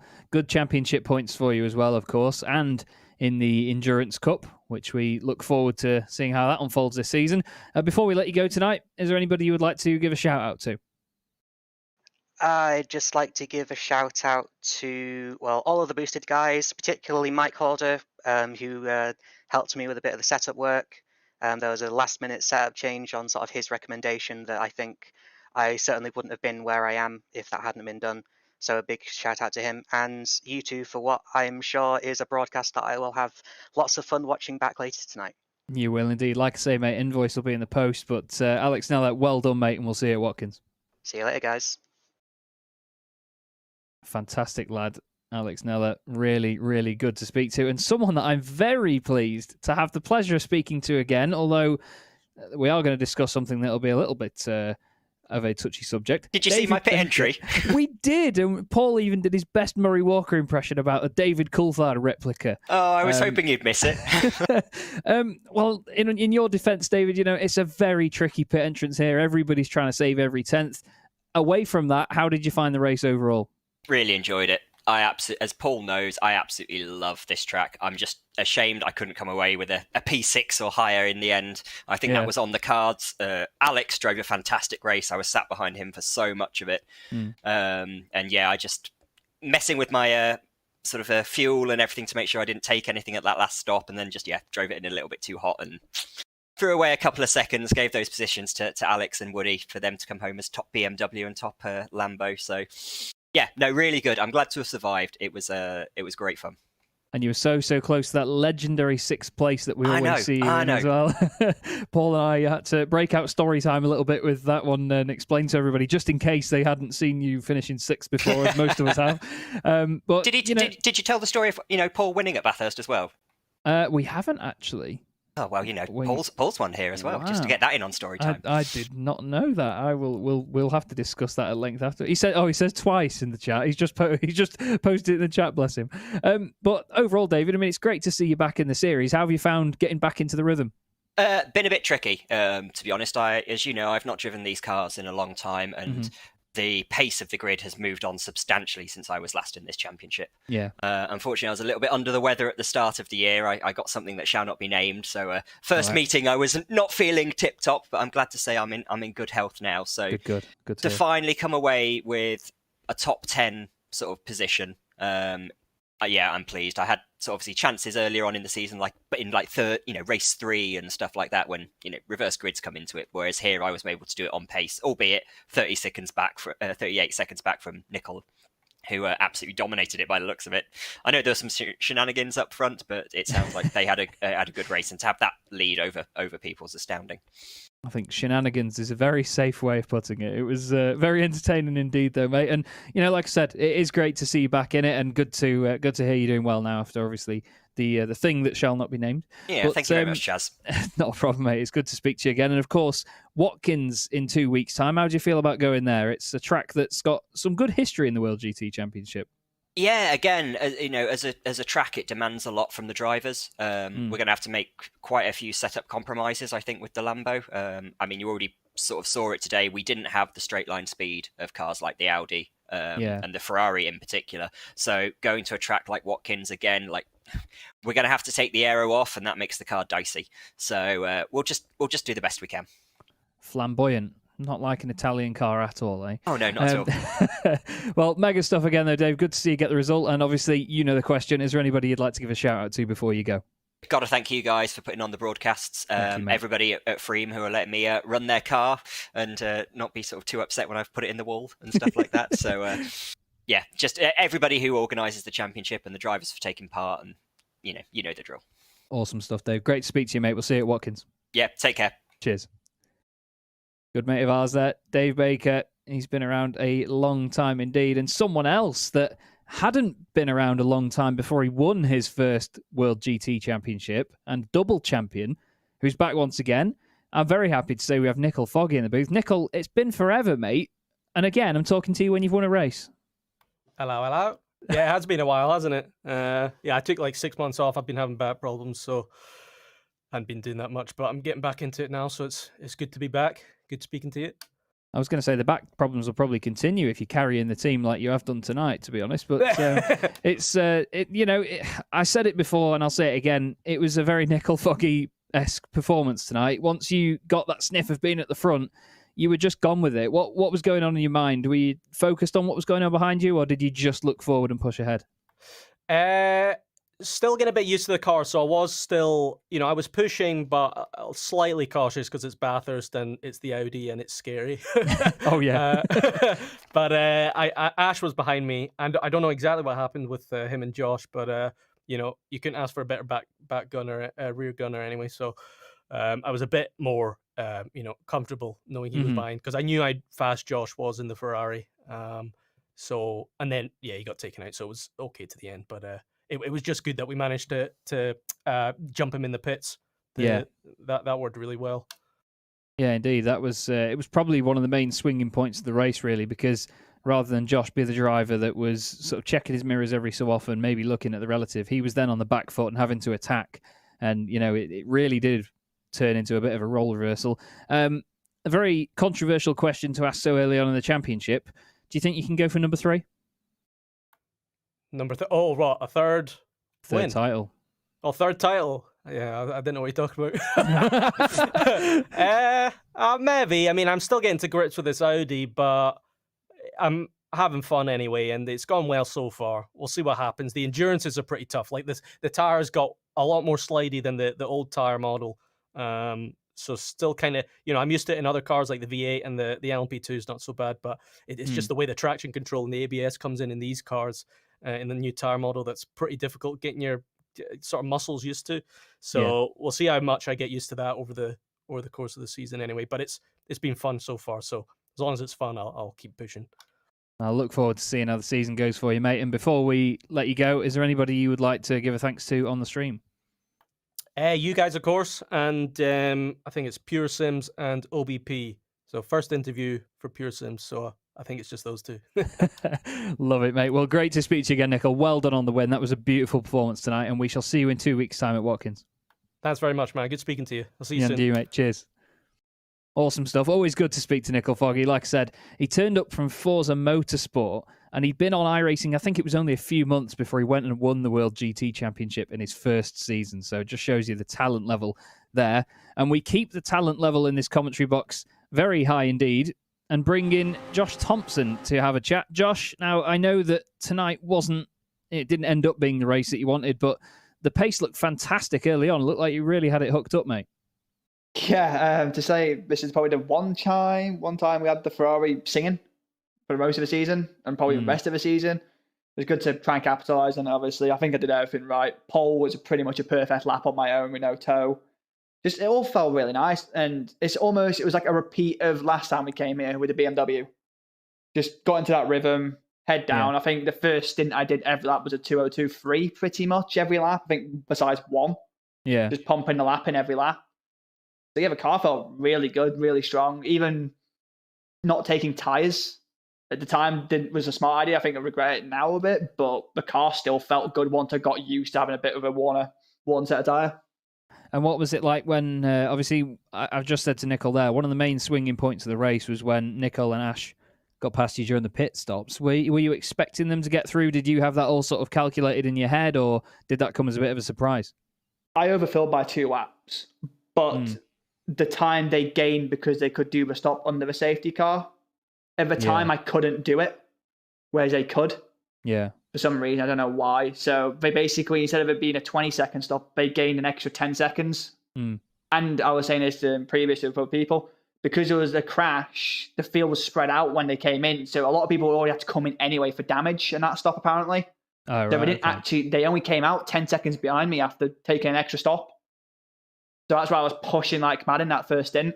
I was going to say the pace definitely reflected it. So I knew it was going to be close. I overfilled by about a lap, 2 laps. Just obviously, you don't know sometimes. And obviously, fuel calculators, they freeze when you come into the pit lane. It froze and it went up 1 lap. So I had to just gamble and take an extra lap just in case. So yeah, well, that's the thing. You'd rather have 1 lap too many than exactly. 1 lap not enough. I knew the pace was there, so I didn't really care about having a longer stop by an extra second or so, because I knew I could probably gain that back instantly. Yeah. So there was no point in risking it. Now, the touchy subject, and I don't mean the one with Ash, but obviously the moment that ended your race after that incident where John Roberts had gone wide, came back on, and you just clipped him, and obviously we saw how much it had broken part of the car. I've got a wonderful shot, by the way, of you coming through the mountain now in slow-mo. It looks amazing. What was going through your mind when that was going on? Because obviously, as I said at the time, you don't want to compromise those tenths. You want to just get on with it, open up the corner, make the most of it. But what was going through your mind as you went through that one corner? If you can recall, of course. I know a lot of the time it becomes a bit of a blur. At the time, obviously, I had Ethan in front of me. So I was watching what Ethan was going to do, because obviously he had a big enough gap to slot back in. But lucky enough, Ethan let me through. Like, absolutely fair. Yeah. I saw John was off. I knew the barrier was going to come out a little bit. I didn't expect John to go full Beanzo back onto the track. That's what caught me out a little bit. And the issue is I had it all raced long with the Ferrari. It understeers a lot in the final corner. Really bad. So I just went in a fraction too late on the brakes, obviously trying to make sure I was clearing Ethan properly, because obviously it was going to be a tight on the apex. So John, just as he came out, I couldn't do it. As you probably can hear on the onboard, I'm actually trying to get off the power, just try and just get away from it. Even if John clipped my door, it'd been fine, but it's the way he hit the wheel, it just instantly bent the suspension instantly. I was going to say, I think that was probably the second time of the evening where it was the wheel-to-wheel contact that Paul and I were talking about. Because when you were with Ash, it was door-to-door, but it was only until the 2 wheels hit each other that it really jumped the cars apart. And same again with John. I mean, to be fair, Josh, like you say, you were the quickest guy out there tonight from our perspective, from everybody's perspective. I mean, the times don't lie. But it was a real shame to see that incident happen. 2 weeks now until Watkins, though. How are you feeling about that one? It should be interesting. Put it that way. Depends if I can get the car singing again. If I can get this set up to work there, might have a chance. Yeah. Obviously, I've got to give a massive shout out to Dom for that. Like, Dom Stein did an absolute amazing job getting the car hooked up. I struggled a bit early on in the week, so obviously having to adjust from this to a Porsche and back, it's just been a bit of a challenge sometimes. But felt on top of it tonight, so fingers crossed we can be competitive there. It's similar style, basically, like high speed. We'll have to wait and see, but anything can happen in this series. Indeed, it should be an interesting one, mate. Well, just before you go, anyone you want to give a quick shout out to? Yeah, so thank you to you guys for the broadcast, as always. It'll be good to watch back. All the admins at World GT, obviously, without them, the series won't be where it is, and it's obviously every season's getting better and better. Seb Hawkins for doing the series with me. Obviously, Alex wasn't here tonight due to PC issues, and Dominic for the help, and everyone at Williams. Awesome stuff. Good to speak to you, Josh. Unlucky tonight, mate, and we'll see you at Watkins. Cheers, guys. Cheers. Good to speak to Josh. Like you said, Paul, a really good performance this evening from him, but unfortunately just didn't end up paying off. Absolutely. Well, something that did pay off was the 2 RSR Esports by G Performance drivers, Oscar and Jessit. So, Oscar, we'll start with yourself. You started in second place. You ended up in second place, but that doesn't really tell the story of the race. What happened for you today? Well, the race was all over the place. A lot of guys pitted under the second safety car, which got them a huge advantage, which propped them. So that put me, I think, on track back in sixth, with half an hour to go. And then it was just carnage ahead of me. So people still needed to pit. Josh, Ash, and Michael had obviously had their issues. So I think I can call myself lucky that I ended up in second. Well, I mean, we all know around this track it is extremely difficult to be able to get through without incident. And you know that something can happen at any time. Fortunately for you, it happened to 3 of the 4 that were in front of you. So you look at, you take that as the positives. But let's look at, because we've not spoken to either yourself or Jesse to start. We'll get to you in a minute, Jesse. But this season, how have you found it? You're new to the championship. How have you found the start of this season? I'm struggling. I'm really struggling. I'm not comfortable yet in the Audi. It's weird to say that after finishing second, but I've been driving the BMW non-stop last season, and it's the complete opposite to drive. So it's really hard to find confidence, and you need confidence to be consistent. I'm definitely heading in the right direction, but the strength of this field in this championship is just so strong. It's so much stronger than I've ever seen in a league that I've been in. Absolutely, and of course we have in the shorter races the reverse grids as well. So you've got that extra element as well, haven't you, of having to try and work your way through a field? I've done reverse grids races before. Usually they end up in chaos, especially if the grid isn't up to the task to race cleanly. But it's refreshing to see that the entire field cooperates here and tries their best to make it a clean race. So that's really good to see, and I'm very happy to be part of it. Well, we'll stick around because now we're going to speak to your teammate Jesse. I mean, you won race 1 at Monza. Things haven't then quite panned out quite as much as I would imagine that you would like to how things had gone, but 3rd place in the end there. I mean, you must be delighted with that after starting in 8th. Yeah, it went really, really well, to be honest. I didn't do the best in qualifying, like, in iRacing. Your first 2 laps, you really go 4 laps, and then after then, I made a few silly little mistakes in qualifying. It didn't play in my favour too much, but I just kept out of trouble. Had a lot of quick people behind me, but I noticed I was running like a lower aero than everyone else. So I was quite quick in a straight line, a bit slower up through the mountain than everyone else, and it made it a little bit harder with dirty air. So rather than do what Oscar did and take a load of fuel and then just quickly bank a little stop and fingers crossed as a safety car, I decided to go for sort of taking half a tank, then half a tank again, and having shorter pit stops. It really worked well. It really worked well in my favour. Kept out of trouble with the back markers and the lap traffic, and I mean they're all having their own scrap as well, so I've got no right to absolutely die of it. But yeah, it was a really tough, interesting race, and it did go in my, considering where I qualified, it really did go into my favour. So yeah, I'm over the moon, to be honest. Yeah, I mean that's it. You've got to take your chances. You've got to pick and choose your fights as well, and you've really shown that this season so far. And looking forward then next round, we've got Watkins Glen coming up. I mean, how are you feeling for that one? Because the Audi should be quite rapid round there. Well, I mean, we were in another league, and I'm pretty sure it was one of their pre-qualifiers. So we've actually, like a couple of our other drivers in the team have done a little bit of work on a setup, and in that league we seem to be pretty quick. I think a lot of it is a fine balance of straight line speed and having enough aero to not kill yourself through the bus stop.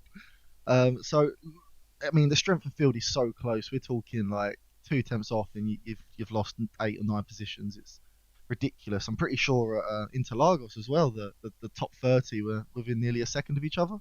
So it's just trying to scrape every tenth out of the car. Absolutely. Well, we'll let Oscar have the final word here. Oscar, anyone you want to give a quick mention to whilst you're here? Well, let's start off with our sponsor, G Performance. Miroslav, he's not well. He's in hospital at the moment, so I would like to wish him a speedy recovery. And Velasquez Engineering, who also helped us join this league by paying for one entry. So thank you to them as well.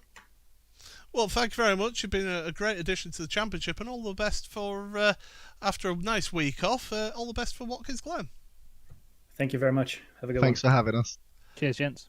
So that's the two RSR Esports by G Performance drivers, and then we're going to have a quick. Oh, hang on a second, grabbed the wrong person there. Let's have a quick word. He's being patient, so we might as well have a word with him in the venerable Ford for TechSense Fitstyle Motorsports. It is Ethan Bass. Ethan, I mean, what happened out there today for you? I think just about everything must have happened in that race for me tonight. Well, I mean, we had the two safety cars to start with in the race. Were you just ahead of that, or did you get caught up in that? You see, you started 23rd. I can't remember because there was so much happening in this race that I can't remember who was involved in those accidents. But were you involved in that, or were you managed to stay clear of that? On the first one, I believe I was all the way up the road kind of thing. I had a decent qualifying, like I said, I started 23rd, which is pretty decent solid. I think I must have been like top 5 in Pro-Am, so it was pretty comfortable. The pace of the Ford was actually pretty good around here, and I do like Bathurst.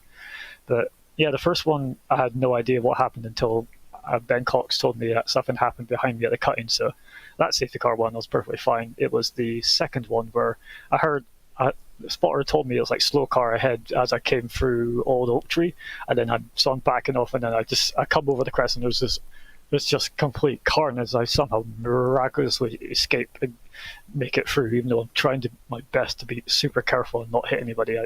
Thankfully, like I said, I think I make it through, and I'm like sitting in maybe potentially top 20 by the time we got back round to the start finish line.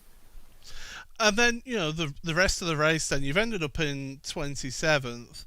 I mean, it's been a loss of positions. We saw you have an instant, didn't we, as well, later on in the race. I mean, it's been quite an eventful race for you, it's fair to say.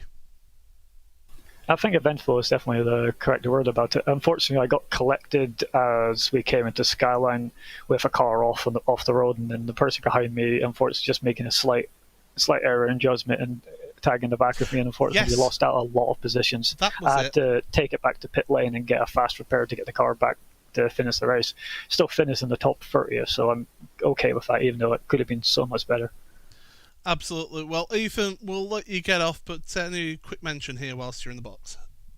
Right, I want to thank TechSense Fitstyle Motorsport for taking on. There's only 2 of us on the grid here, but we're all working together to get things run. Like I said, I had Ben Cox with me in the spotting to see what was going on for the pit strategies, because especially with the safety cars, we had to adjust what we were doing for fuel. And when it comes to sponsors, Deem Tweaks, TechSense, Renval, Majors Garage, and Fight Collateral Cancer, thanks for all the support. Well, thank you very much, Ethan, and all the best. Enjoy your week off. Yep, Watkins shouldn't be too bad in the Ford in 2 weeks' time. We'll look forward to seeing it. Thanks very much, lads. I'll enjoy watching that back, apart from the crashes. Well, Cheers, thank you Ethan. very much, Ethan. But yeah, we'll quickly move on then to the schedule here. Then that was Mount Panorama for us, Chaz. But Watkins Glen in 2 weeks' time. We get the week off next week, but 2 weeks' time, Watkins Glen, without the bus stop chicane, that is going to be a slipstream fest around there.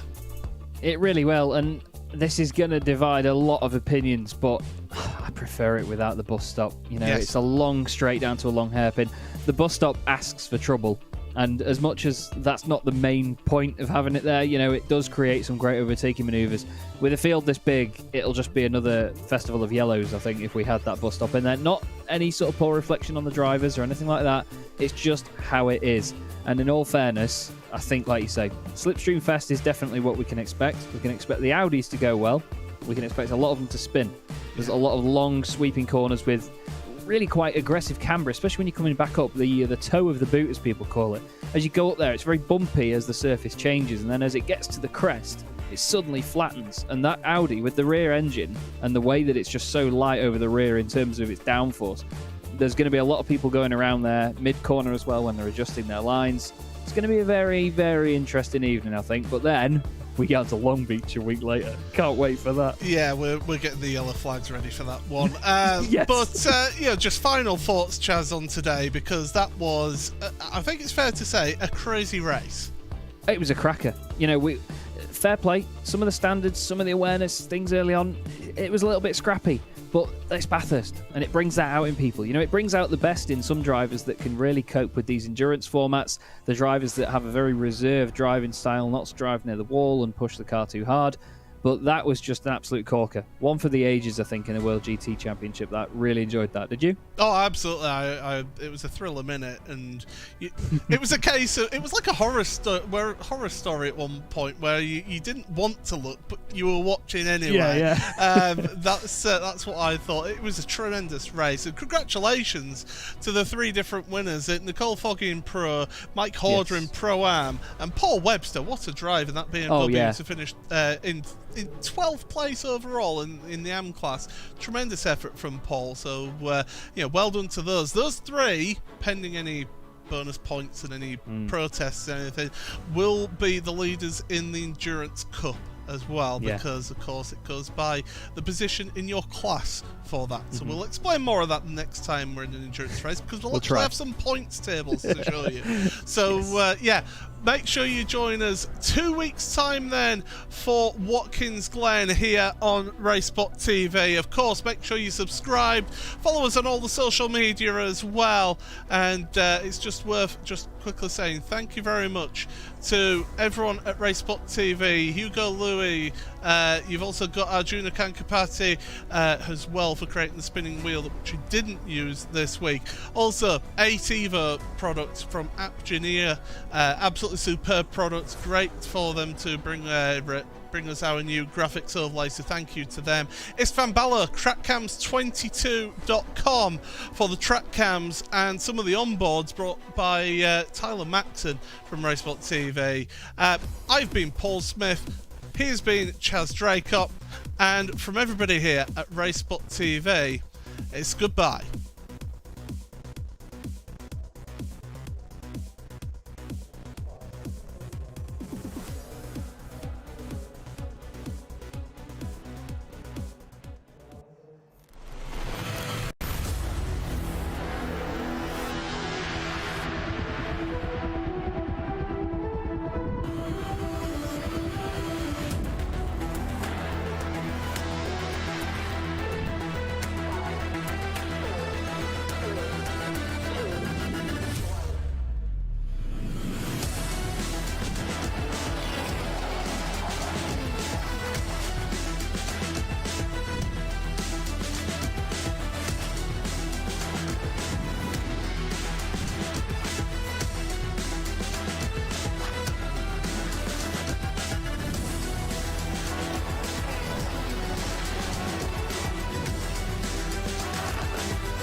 We're just listening.